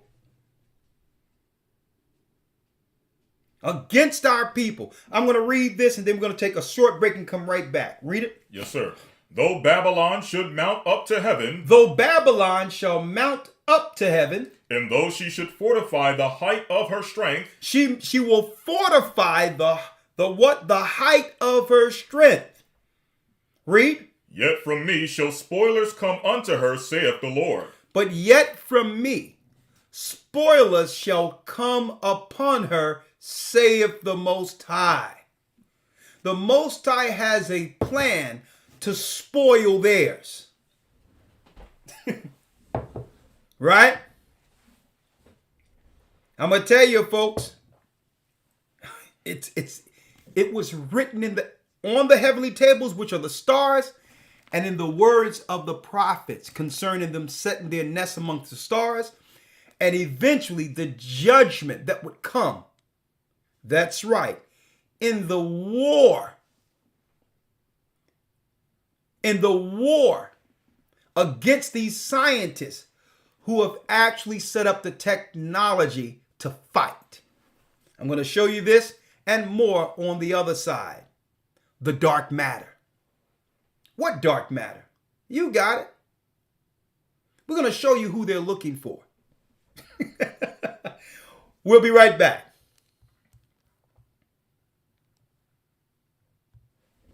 One second. Take a quick break. We'll be right back. The Bible. Is it hard to understand? When it comes to reading the Bible, the first thing that comes to mind is the fact that this is the Word of God. The seals have been broken, and the truth is here. And when we go throughout the scriptures, when we go throughout extra biblical records, we find that the language that God employed, that He used to create the heavens and the earth, was the Hebrew language. Christ said, I came for the lost sheep of the house of Israel. But yet no one, no religious leader, no religious church out there anywhere can now identify the 12 tribes of Israel. Can we? God is quite simple, but it seems as if man makes understanding Him hard. What are those mysteries? The truth of your book and the truth will make you free. The Hebrew and Bible Academy. You're invited.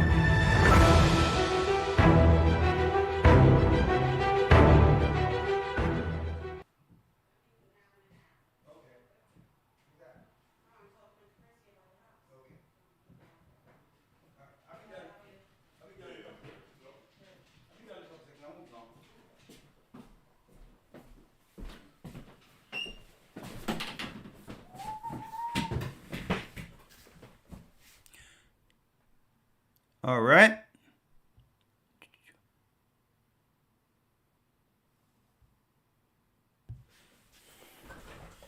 All right, right back. Current viewers, we got over 3,000. Do us a favor. We're about 1,000 likes down. Just hit it for us real quick. We're about 1,000 likes down. If y'all don't mind, hit the likes. We're gonna jump right back in. We're going to jump right back in, brothers and sisters. And yes, as you can see, the Hebrew and Bible Academy will start May 22nd, and we hope to see you all there, okay? May 22nd, all right? All right, let's jump right back in, Elder Lawyer. Yes, sir. Now, Elder Lawyer, let's now get a few of these here. Dark matter. They've set up portals. Right?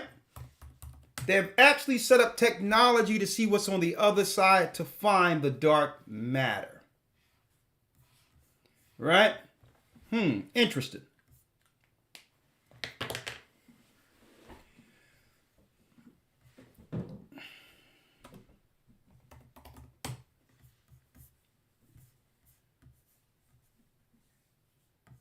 Let's go to Amos 5:20 and see if we can break down this dark matter.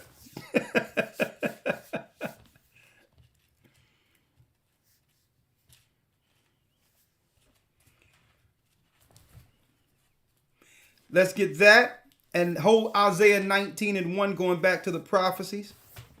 All right. So Isaiah, Amos 5:20. Yep. Amos 5. Let's start at Amos 5 and 18. let's start at 18. Yes, sir. Amos 5, verse 18. Come on. Woe unto you that desire the day of the Lord. It says, woe unto you who desire the day of the Lord. Because we have so many people out here in churches and mosque and all that who say they believe in Jesus and can't wait for him to return. Woe means destruction. The Bible say, woe to you people out there who are saying that you can't wait for Christ to return. Read. To what end is it for you? Because what end is it for you? Have you believed in the true Christ? Huh? Or were you pagan? See? What Christ were you waiting for? The Christ that the Jehovah Witness taught you? Or the Romans taught you? The Roman Catholic Church? Satanist at the helm of that church? What end is it for you? When you were taught through these religions to come against God's people on earth. You were taught that. Subconsciously, the nations of this earth who are religious look down on black people. You were taught to do that, not realizing that we're the children of God. We're God's chosen. See? So it says, woe to them who are out there teaching the day of the Lord. Can't wait for good old Jesus to come. No, you were taught about a white lily Jesus. You was taught a lie. And with that image comes what? Comes what? Ceremonies and sacrifices to Satan. Read. Woe unto you that desire the day of the Lord. To what end is it for you? Come on. The day of the Lord is darkness. Is what? Is darkness. Oh, they looking for that dark matter, aren't they? The day of the Lord is darkness. Read. The day of the Lord is darkness and not light. And not light. Read. As if a man did flee from a lion, and a bear met him, or went into the house and leaned his hand up on the wall, and a serpent bit him. Shall not that day, or shall not the day of the Lord be darkness and not light, even very dark, and no brightness in it? And no brightness in it. Now, why would the Bible state such a good day, the day of our Lord, as a day of darkness? You know why? Because this God is coming to reestablish the righteous. And also was prophesied in the Old Testament records. He's coming to war against all Gentile nations who've established themselves and postured themselves against his people. See? Elder Lawyer, let's go get Isaiah 19:1 real quick.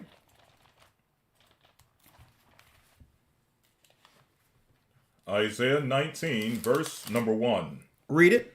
The burden of Egypt, behold, the Lord rideth upon a swift cloud, and he shall come into Egypt. The idols of Egypt shall be moved at his presence. The idols of Egypt shall be moved at his presence.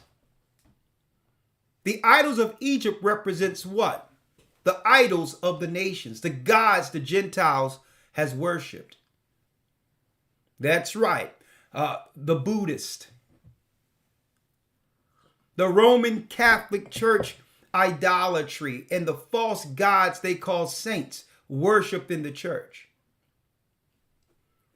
The Catholic Church. The Buddhas that's worshipped in India and in Asia. So when Christ comes, he's coming to destroy the idols and also the ideology or the mindset that comes with them. Why? Because this is how Satan, through mainstream religion and other religions over the nations, were able to get people to join ranks as scientists, folks, to move on the side of science against God, to do what? Set a war against him, while warring against God's people here in earth.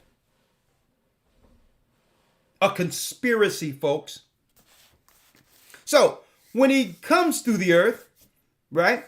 I'm going to go back to that. But Elder Lawyer, now let's get here. Let's get it. Let's get Revelation 1 and 4, and I need you to finish reading Isaiah 19 down. Yes, sir.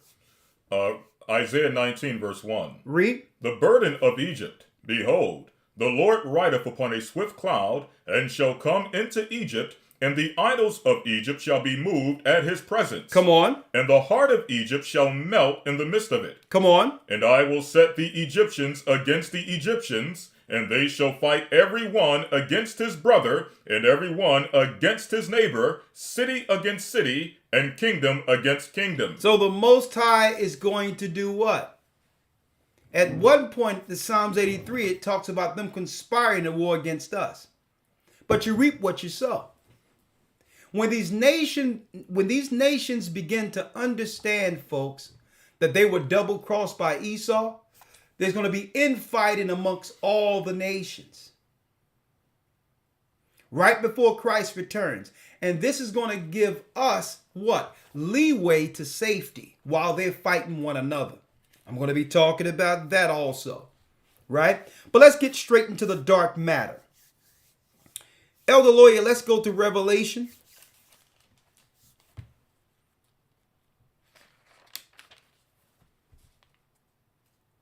Let's go to Matthew 24 and 30.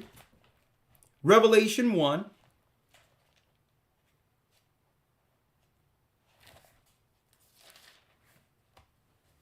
You have it? Yes, sir. Let's go to Revelation 1 and 7 first. Revelation 1, verse 7. Come on. Behold, He cometh with clouds. He cometh with clouds. See? Here's the judge. Herein lies the judge who will stop what they're doing here. The dark matter is coming. The day of the Lord is darkness with no light in it.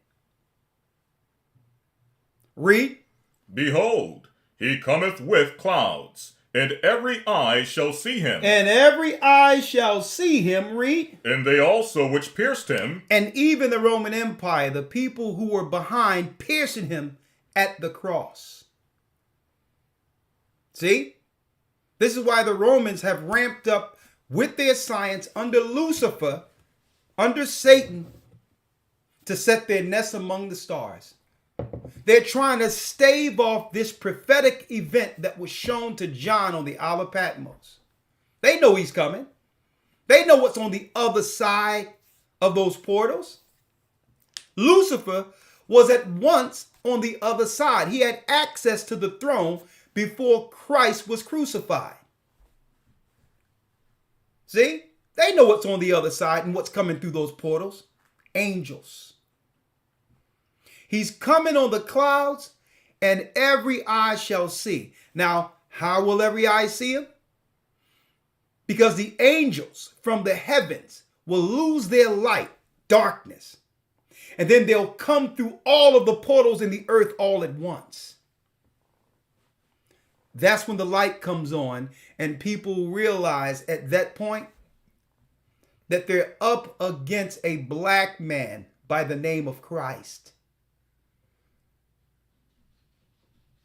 And I hate to be so descriptive, but this is why it says, woe to them that desire the day of the Lord. What end is it for you? When you realize the people that you've been destroying, killing, treating like nothing are the same people, the same person you killed 2,000 years ago on a crucifix. Almost 2,000 years ago on a crucifix. What end is it for you when that black matter comes through and you realize, hold up, he's not exactly what the world taught me he was.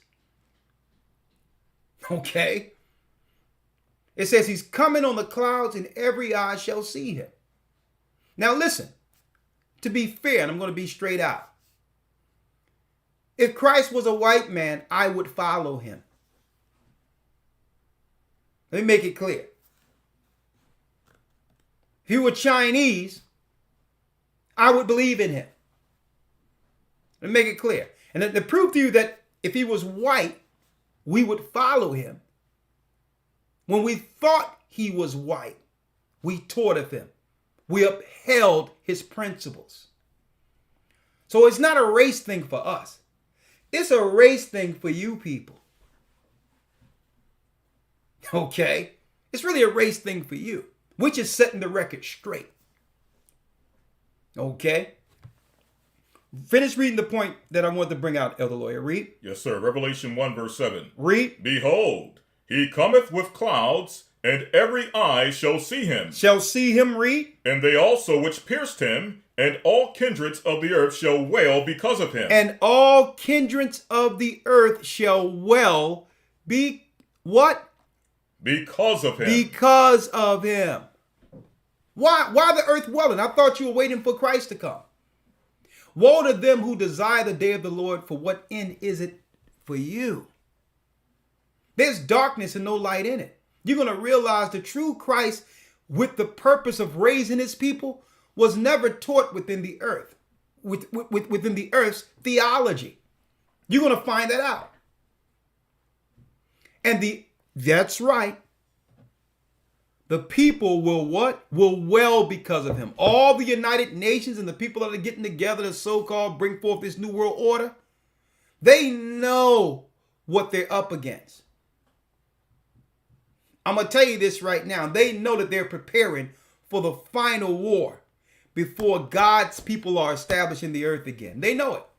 They're going to mourn when they see all their space junk come crashing back to the earth. Through the same portals and all that stuff they're opening right now, guess what? Something's going to come through them. Something is coming through. And that's when they're going to mourn. Okay? Elder Lawyer, now let's get real quick, if we may. Let's get Numbers 24 and 17 out of the prophets. And before that, let's get Psalms 97 and 2.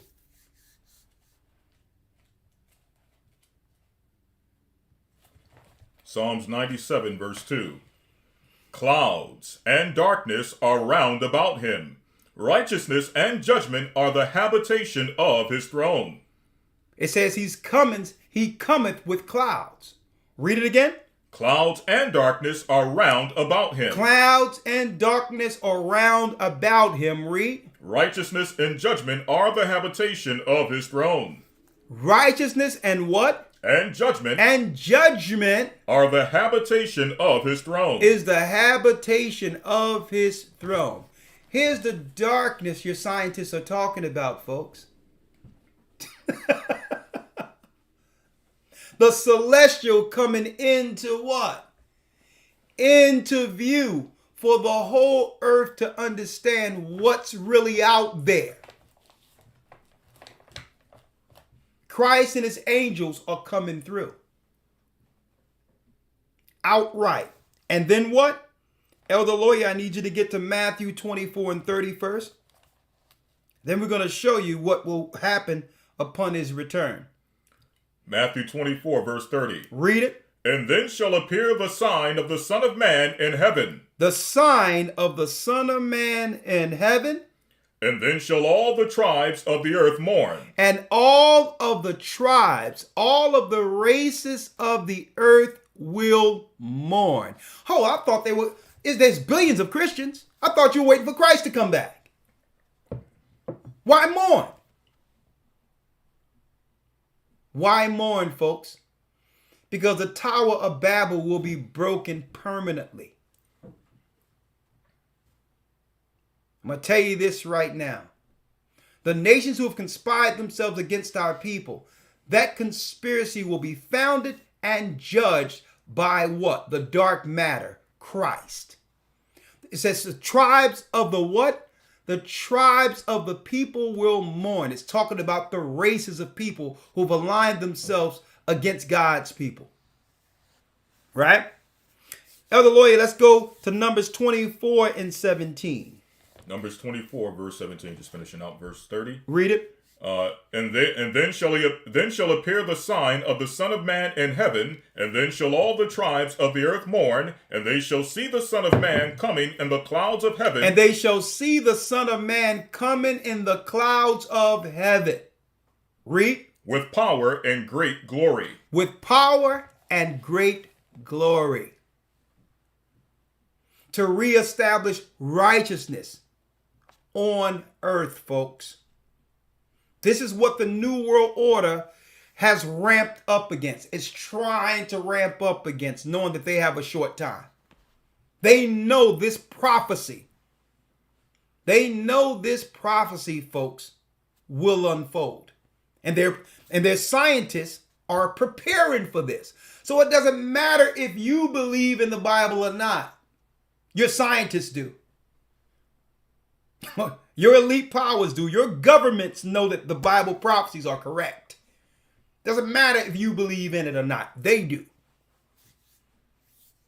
And that's why they're preparing the final war, in the final war. And I'm going into that, obviously, this coming Sunday, Judgment of the Nations.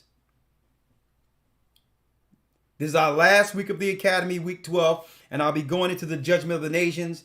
And that's right, the fall of all races of people and the rise. And subsequent to that, almost the same time, the rise of the children of Israel.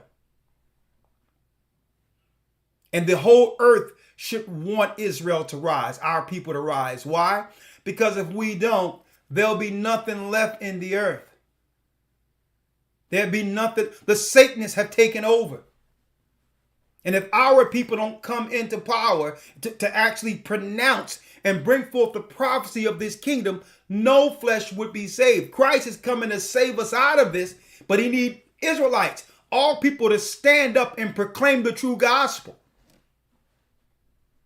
You better thank the Most High that we're the people, because no other race of people out here are telling the truth. You better be glad the Israelites have the Most High have risen us out of the grave from the dust to proclaim the day of our Lord. But why are the nations mourning? Why are they mourning? Why would they mourn upon the coming of our Lord and Savior? You know why?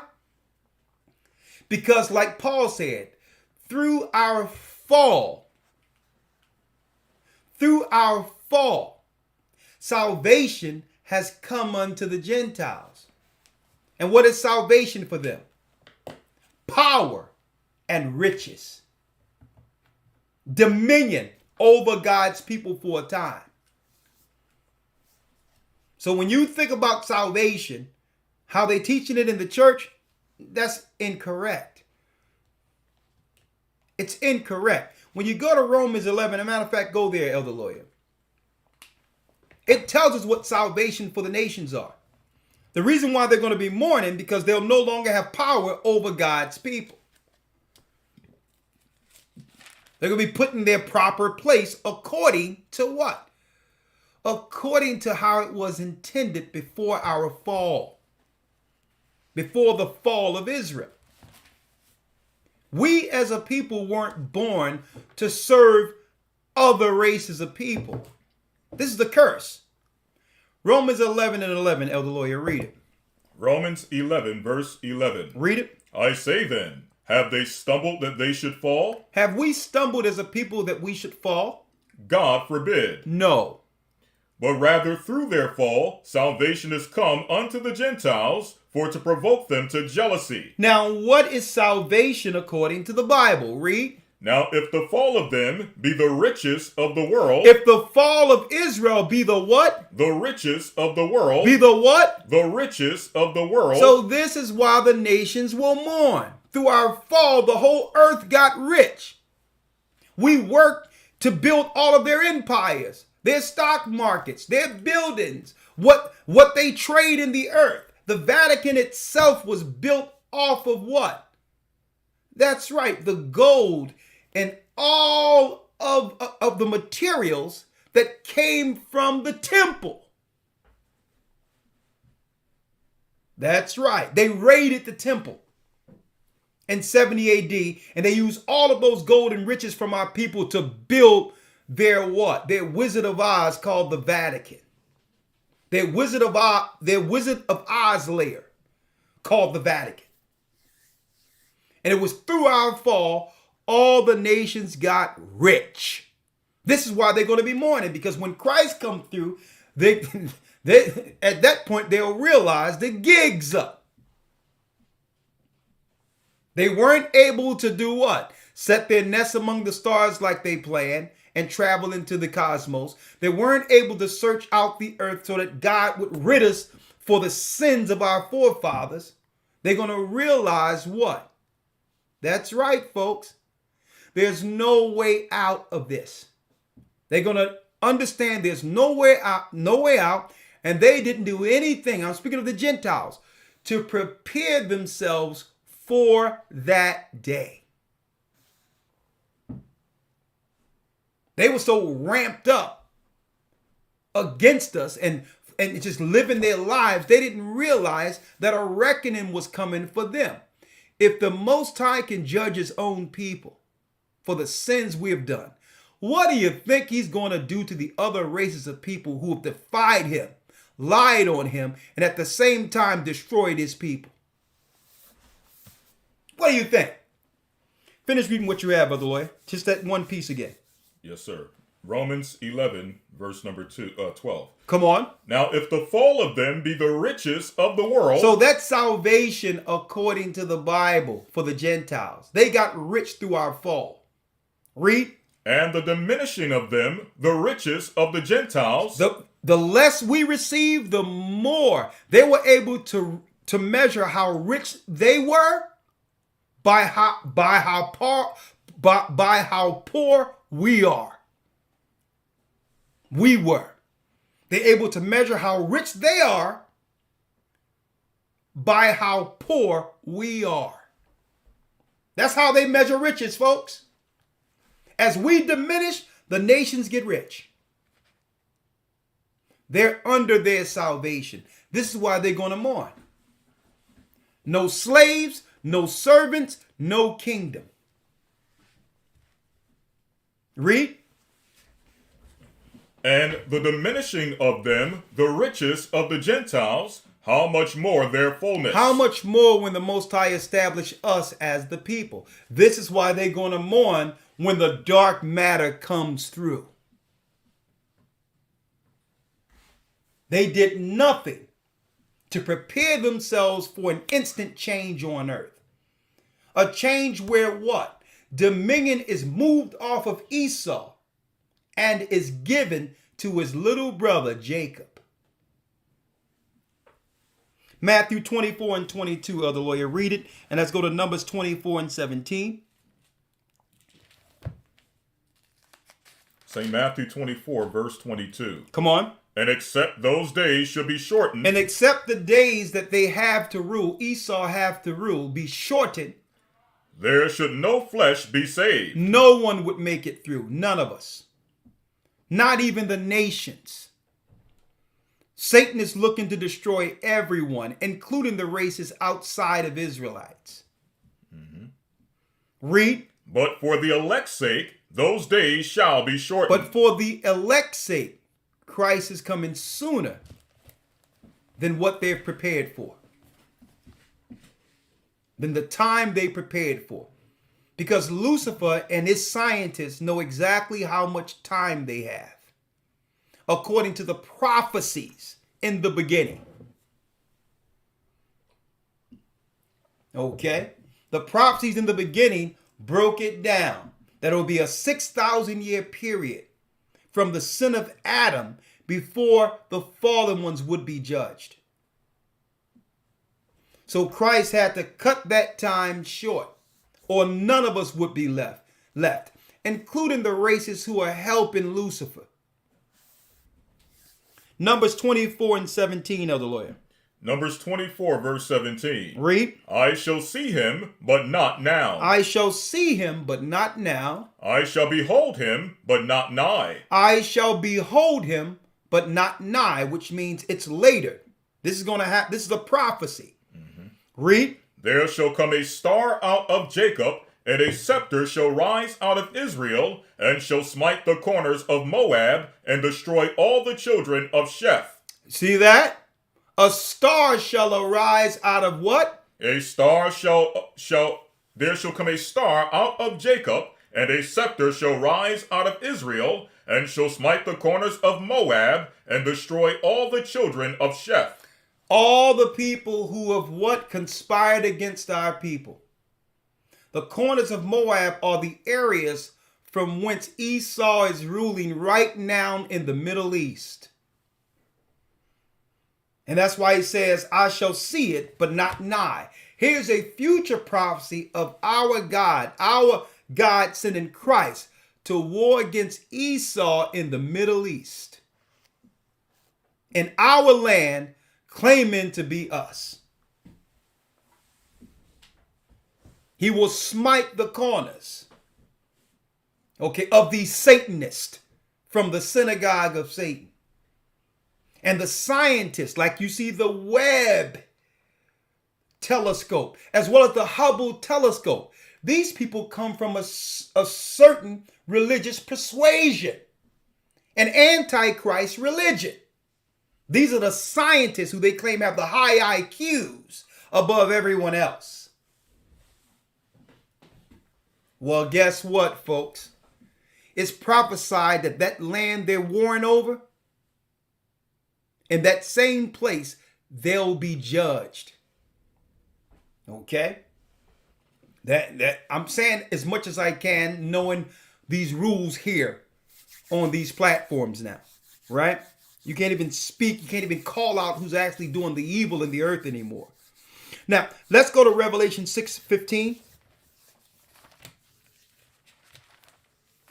Revelation 6, verse 15. Read it.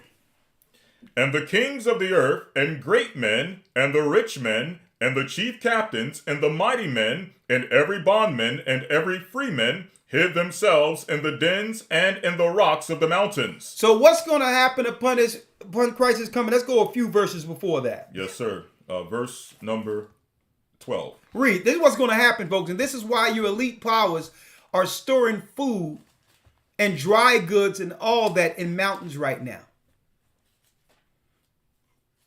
Let's read it again, Elder Lawyer, if you may. Yes, sir. Revelation 6 and 12. Read. And I beheld when he had opened the sixth seal, and lo, there was a great earthquake, and the sun became black as sackcloth of hair, and the moon became as blood. Come on. And the stars of heaven fell unto the earth. The stars of heaven fell unto the earth. This is what?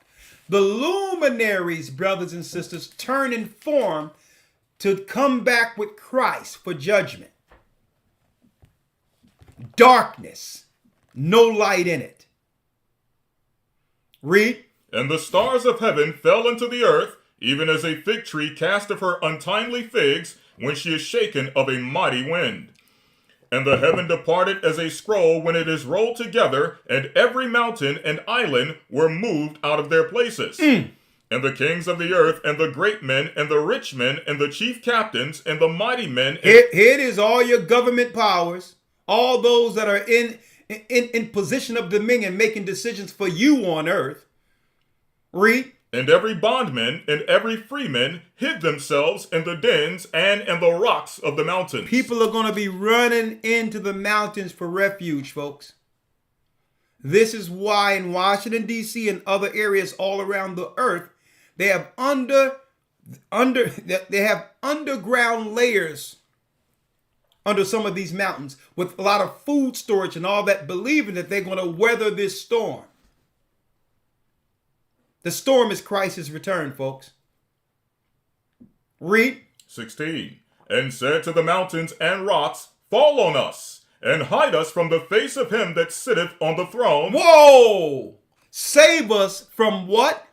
Fall on us, and hide us from the face of him that sitteth on the throne, and from the wrath of the Lamb. Why didn't you serve the Lamb? Why didn't you believe in the Lamb when there was time? Gentiles. Why did you fight against the Lamb? Why did you fight against his children when you had time to repent, to bless the children of Israel instead of cursing them? This is why the Gentiles will mourn. There's billions of Christians, folks, out there who believe they're serving the real Christ.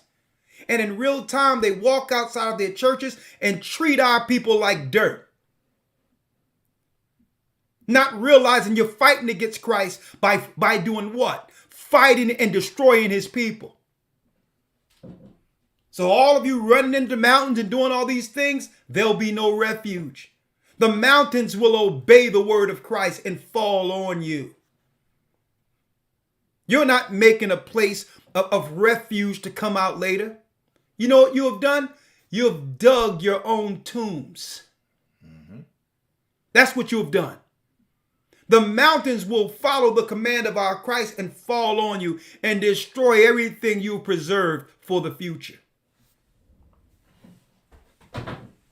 Okay? Now let's get it again. And that's why even Gentiles, it's time for you to walk away from modern day religion and come under the true gospel of Christ.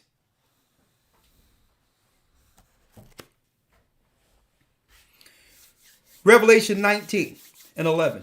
11 and 19. Oh, no, it's 19 and 11. Let's get that. Did you read down to the 17th verse? No, sir. Let's go all the way to the 17th verse and we'll end it in Revelation 19. Revelation 6, verse 17. Yeah. For the great day of his wrath is come. For the great day of his wrath, what? Is come. Is come. Read. And who shall be able to stand? And who shall be able to stand against it? All your idols will be totally taken down. With the Vatican up in the Middle East, all your idols going to fall at once.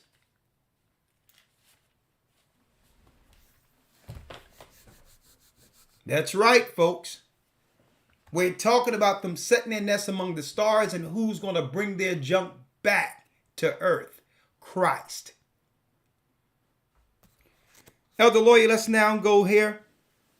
Before you go there, I only got a few more. Let's go to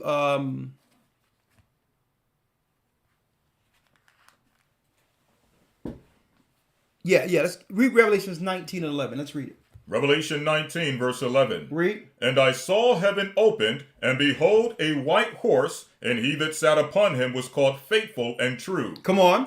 And in righteousness doeth he judge and make war. And through righteousness, he will judge and make war. That's right, folks. NASA is a military apparatus. Y'all didn't know that? All that's connected to military. They're preparing for a war. A prophetic war. See? Christ is coming through what? Christ is coming through the clouds. He's coming through these portals. All of the angels.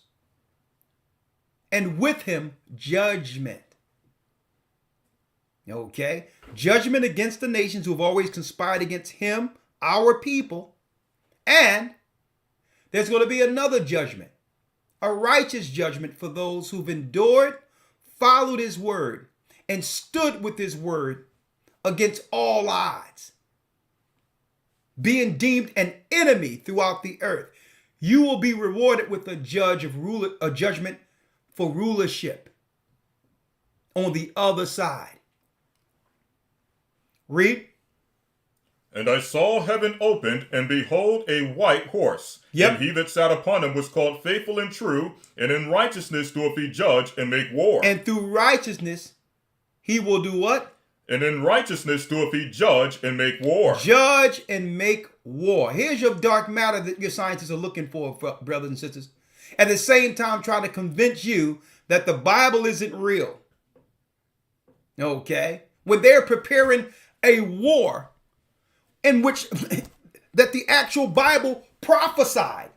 They're physically using their science in preparation for this, while telling us that God doesn't exist.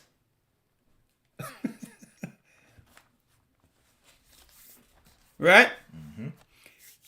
Finish reading what you have there, Elder Lawyer. Yes, sir. Revelation 19, verse 12. His eyes were as a flame of fire. His eyes were as a flame of fire. And on his head were many crowns. And on his head was many crowns. And he had a name written that no man knew but he himself. And when he come back, he's going to reveal the name that he has upon his return. But up until that time, his name is Savior. Yeshua is his name. And at that time, he's going to reveal the name given to him by the Father. For those who would do what? Be established as what? Leaders, and those who would serve in his kingdom. The scientists and all that, folks, NASA, Russia, don't believe the narrative they're giving you about what's going on over in that. Yeah, Biden is going to finance Ukraine and all. They're diverting you from what's really going on, folks. All of the Gentile nations are in this together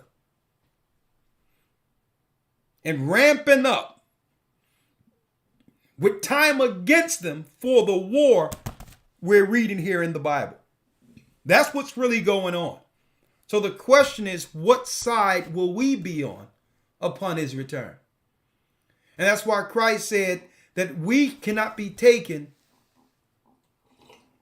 as if a thief came at night. He's coming like a thief in the night. That means what?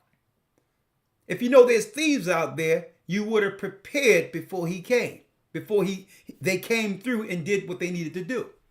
So there must be some preparations on our side, knowing that he's going to cut his time short and he's coming as a thief in the night. One day we're going to look up, and this stuff is not going to be televised because all this crap is going to be all this technology is going to come to earth. Satellites and all that stuff going to come crashing to earth. There will be no internet. There will be no TVs. It's going to be just like it was before all this technology. It's going to come crashing to the earth. And then the light going to come on. It's going to come on all at once. And yeah, the Gentile nation shall mourn. They're going to be like, uh-oh, he's here. Right? Mm-hmm. Last but not least, Elder Lawyer, there's one more. Let's get the one out of the Apocrypha, where he weaved himself a mountain. All right, 2nd Ezra 13. Yep. And verse 1. Revelation 13, verse 1. Yep. And it came to pass, after 7 days, I dreamed a dream by night. We're in the Apocrypha here, read. And lo, there arose a wind from the sea, that it moved all the waves thereof. And I beheld, and lo, that man waxed strong with the thousands of heaven. That man waxed strong with the thousands of heaven. Here's your dark matter. Read. And when he turned his countenance to look, all things trembled that were seen under him. And whensoever the voice went out of his mouth, all they burned that heard his voice. All they burned that heard his voice. Now, I would like to go here because Christians try to claim, Christian deceivers, theologians, and apologetics try to claim that we shouldn't read the Apocrypha because it isn't spiritually inspired. That there's no prophecy in the New Testament that actually quotes the Apocrypha. That's their lie. That's their claim. Well, Christ coming on the clouds and judging the earth, that actual teaching from Matthew 24 is right here in what? 2nd Ezra. We're reading it. We're reading it. So they say you can't read that because there's no place where they quoted the Apocrypha. Liars. What we read, that's right, in Matthew 24 is actually highlighted more so in 2nd Ezra. 2nd Ezra 13, right? And on top of that, this was about what? 5, that's right, centuries, 500 years before Christ was even born. This was prophesied. So, but why are they working to try to discredit the Apocrypha? You know why? Because the Apocrypha brings all things into view. It completes the Bible. That's why. And it tear down their false doctrines and lies. But we'll be going into that more in school, right? But let's go. Yes, sir. Jumping down to verse 25. This is the meaning of the vision. Whereas thou sawest a man coming up from the midst of the sea. Here is the vision. The same is he whom God the highest hath kept a great season, which by his own self shall deliver his creature. He shall deliver his creature, the chosen. Read. And he shall order them that are left behind. And he shall order them which are left behind. Which means we're not supposed to be looking forward to a rapture. The prophecy is you're to be the righteous who are left behind and who have endured unto the end. The Jesuits has turned that left behind into a bad thing. You were left behind because you were evil and you didn't give your life to Christ, and the good people were raptured. Folks, that's fiction. That comes directly from the Jesuits to deceive people concerning Christ's coming. You want to be the one left behind. Because those that were taken are those who were evil like the evil before the flood. You want to be the one, brothers and sisters, left behind. That means you've endured through it all. See? Read. Verse 27. And whereas thou sawest that out of his mouth there came a blast of wind and fire and storm, and that he held neither sword nor any instrument of war, but that the rushing in of him destroyed the whole multitude that came to subdue him. Come on. This is the interpretation. Here's the interpretation. Behold, the days come when the Most High will begin to deliver them that are upon the earth. He will begin to deliver our people. Brothers and sisters, you can actually have a sigh of relief knowing that the condition that we've been predisposed to isn't permanent. It's temporal through a curse. The only thing we have to do is what?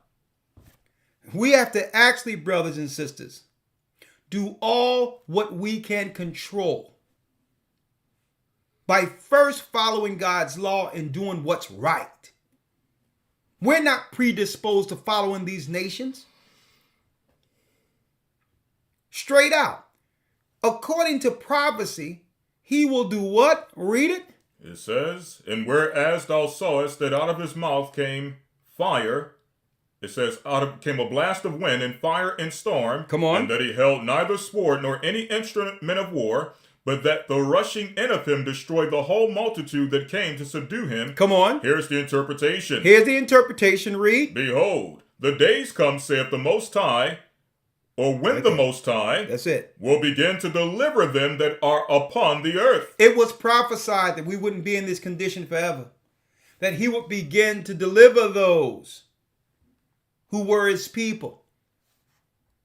And begin to establish us according to the promises given to our fathers.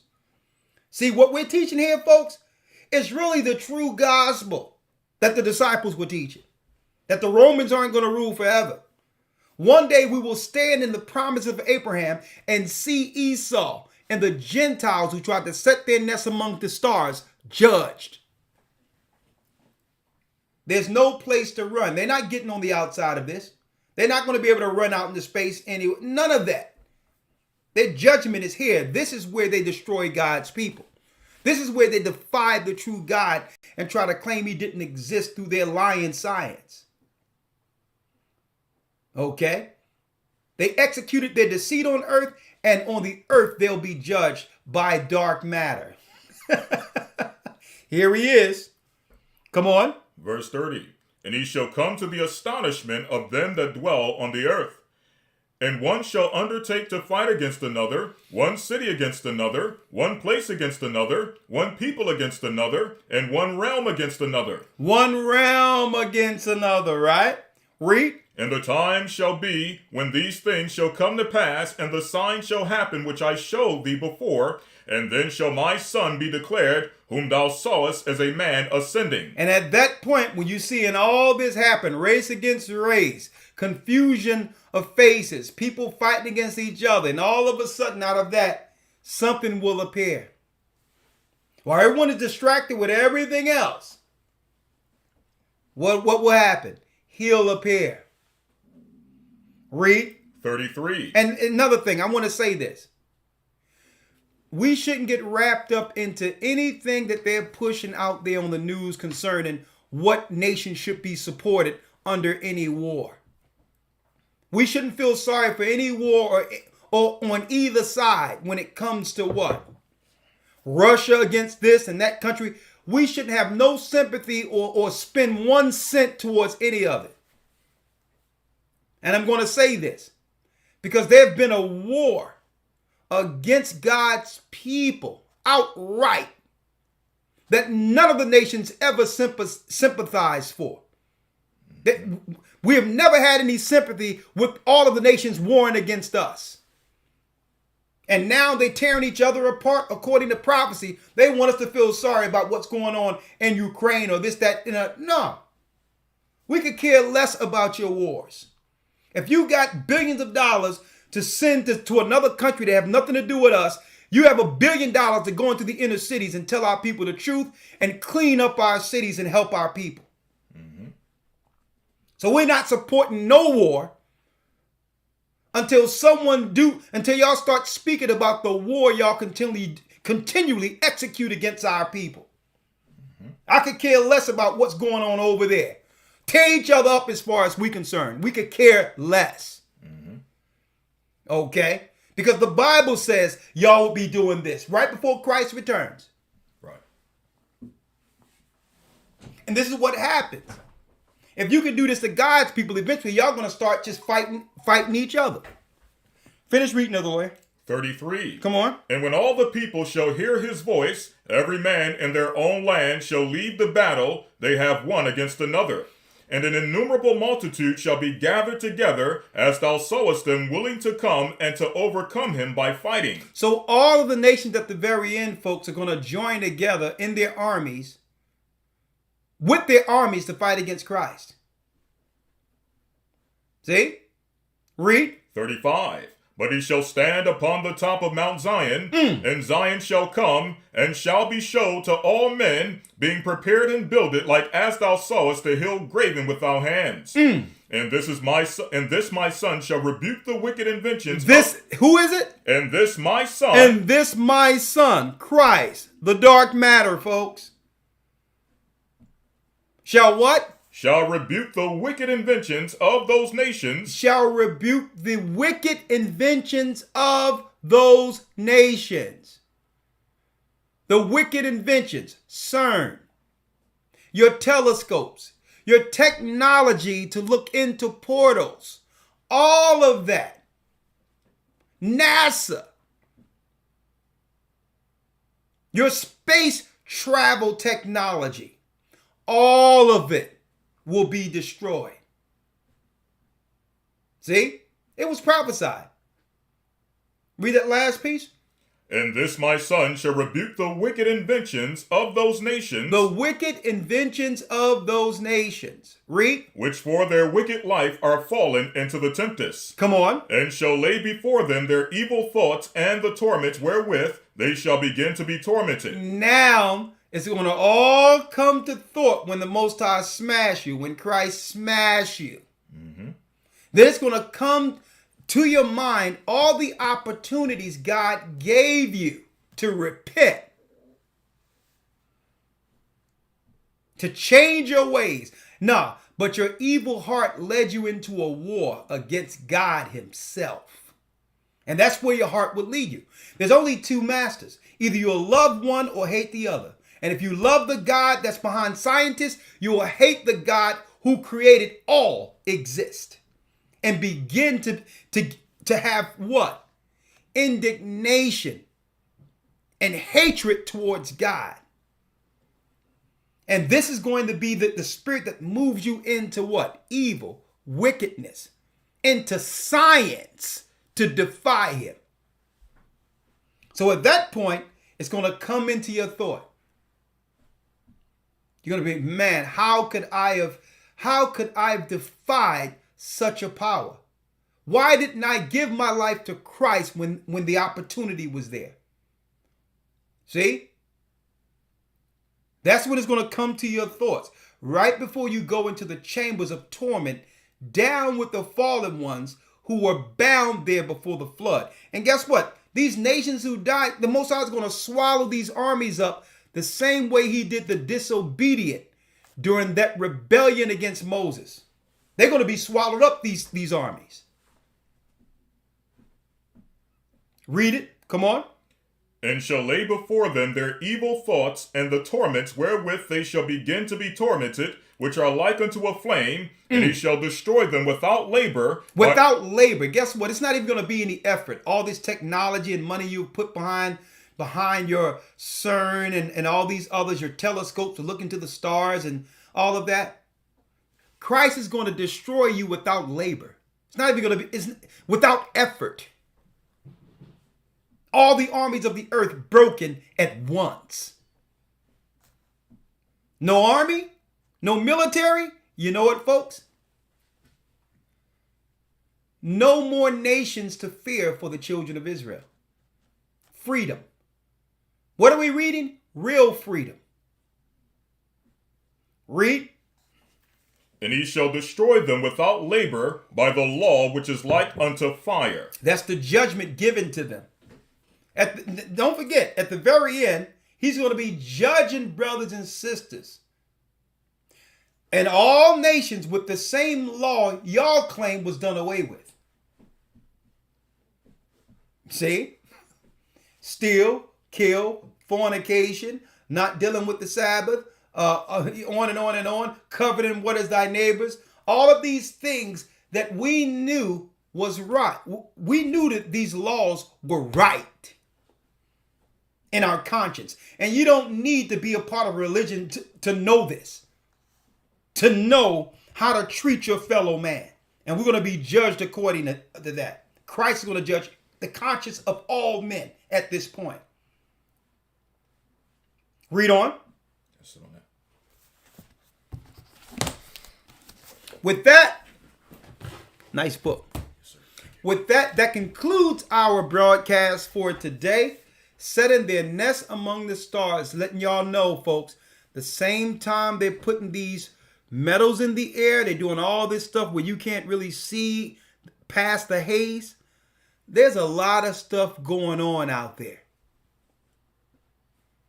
There's a lot of things going on, and they turned on CERN and this telescope last Christmas as a star that can look into what?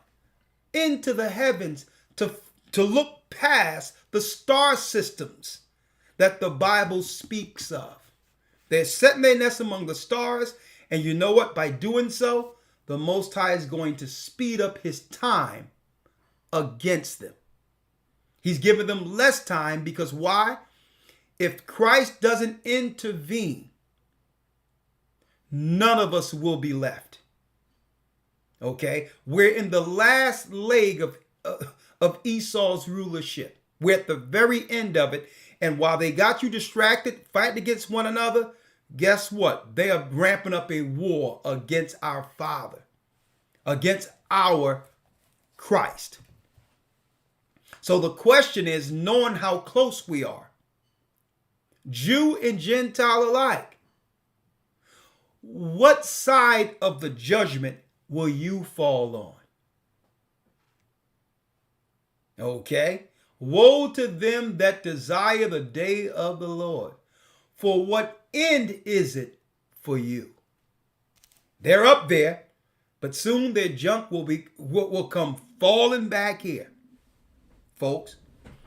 So it's time while there's an opportunity, whether you be an Israelite or whether or not you be a Gentile. If you're a Gentile working in some type of science or as a doctor in one of these hospitals and you're working against God's people, you best repent and get on the right side of this. You're sealing your own fate through science. With that, I'm going to say shalom. May the Most High be with you all and stay on the right side of judgment, brothers and sisters. It doesn't matter what they're doing. It doesn't matter what they're doing. We as a people, we as those who believe in God and this Bible must do right. No matter what they're doing, God has them. He see what they're doing. Mm-hmm. He see what they're doing. But you can be hedged and protected from these psychopaths that are on a trajectory to hell. All right, you can be saved, but we must do what? Leave off from sin, follow the commandments, get baptized in the name of Christ, and receive that gift, the seal through the Holy Spirit. We must receive that gift in our conscience that will guide us into the wilderness in due time. Okay? With that, we're going to say shalom. It's been a great lesson, and I just want to let y'all know, I don't care what they're putting out there. We're going to always show you what they're doing, what they're doing behind closed doors, what's not being publicized in the news, okay? We're going to always be a step ahead and say, well, they got you running around here looking this way. Here's what's really going on according to prophecy. And that's how we must be continually as watchmen according to the word. With that, we're going to say shalom. I'll see you all in the academy tomorrow, brothers and sisters. Yes, I will.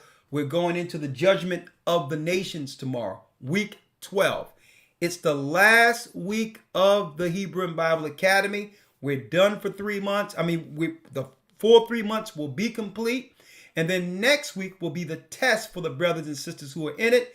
You can test yourselves, and we're gonna have a few caveats to give you who are able to sustain throughout the full 3 months. We have something for you on the other end, some of you, and we appreciate all those who support the Hebrew and Bible Academy. But hey, folks, you brothers and sisters who missed this, and you did miss a good one, there's nothing to fret about. The enrollments are now open.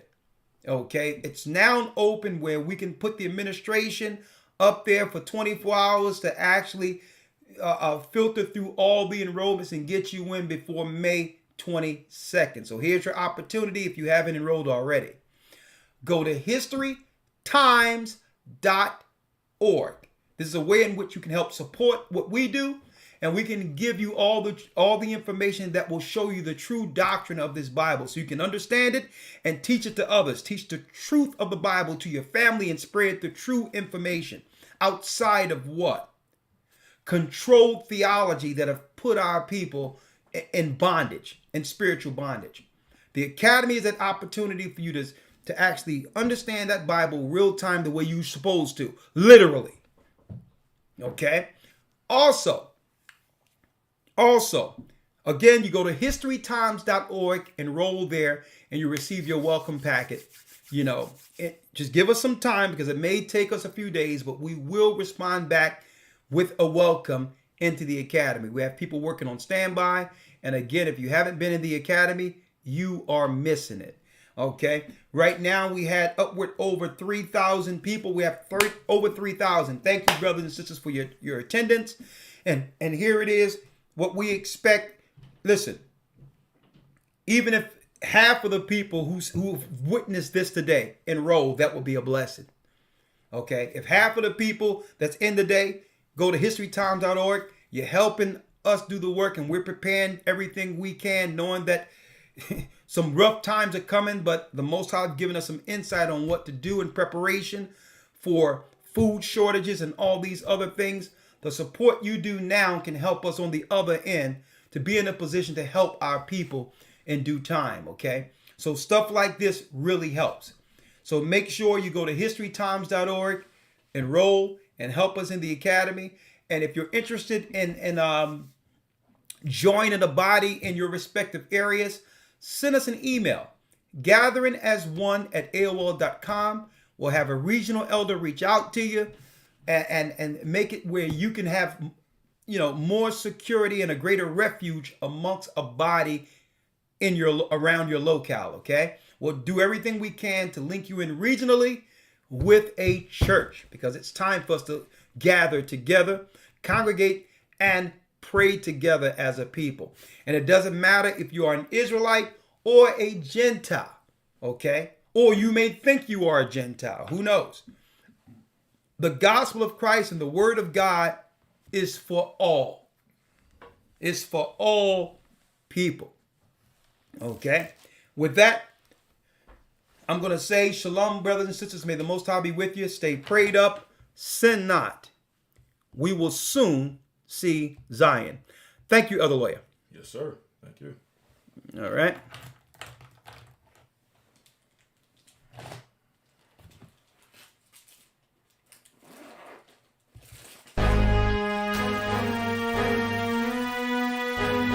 historytimes.org.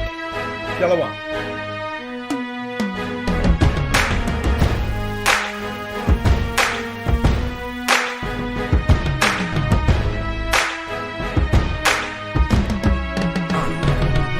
I've been living at the bottom with my hand on your heel. When I want strong enough to put my hand on your ear. And nobody knows me better than my nostrils. So when I say something, boy, best believe I prosper. Ariaga Ball came and caught him off a girl while you was drunk off of alcohol, partying like a star. That money tree scared cause he saw me with a saw. Standing tall, trying to cut you down. Sorry, I'm in charge. You messing with the lion rat. This ain't no scaredy cat. Try to catch me unexpected, baby. I'm expecting that. Bet you that you don't wanna come down to my level. I'ma humble you. You don't walk around with a shovel. You don't regard the poor, probably why they wanna jack you. They tie the bird feet, scraps probably gonna crack or rob the earth for a work. You would think that this food fine. Now you're traveling the space to go and steal a moonshine, but I'ma bring you down.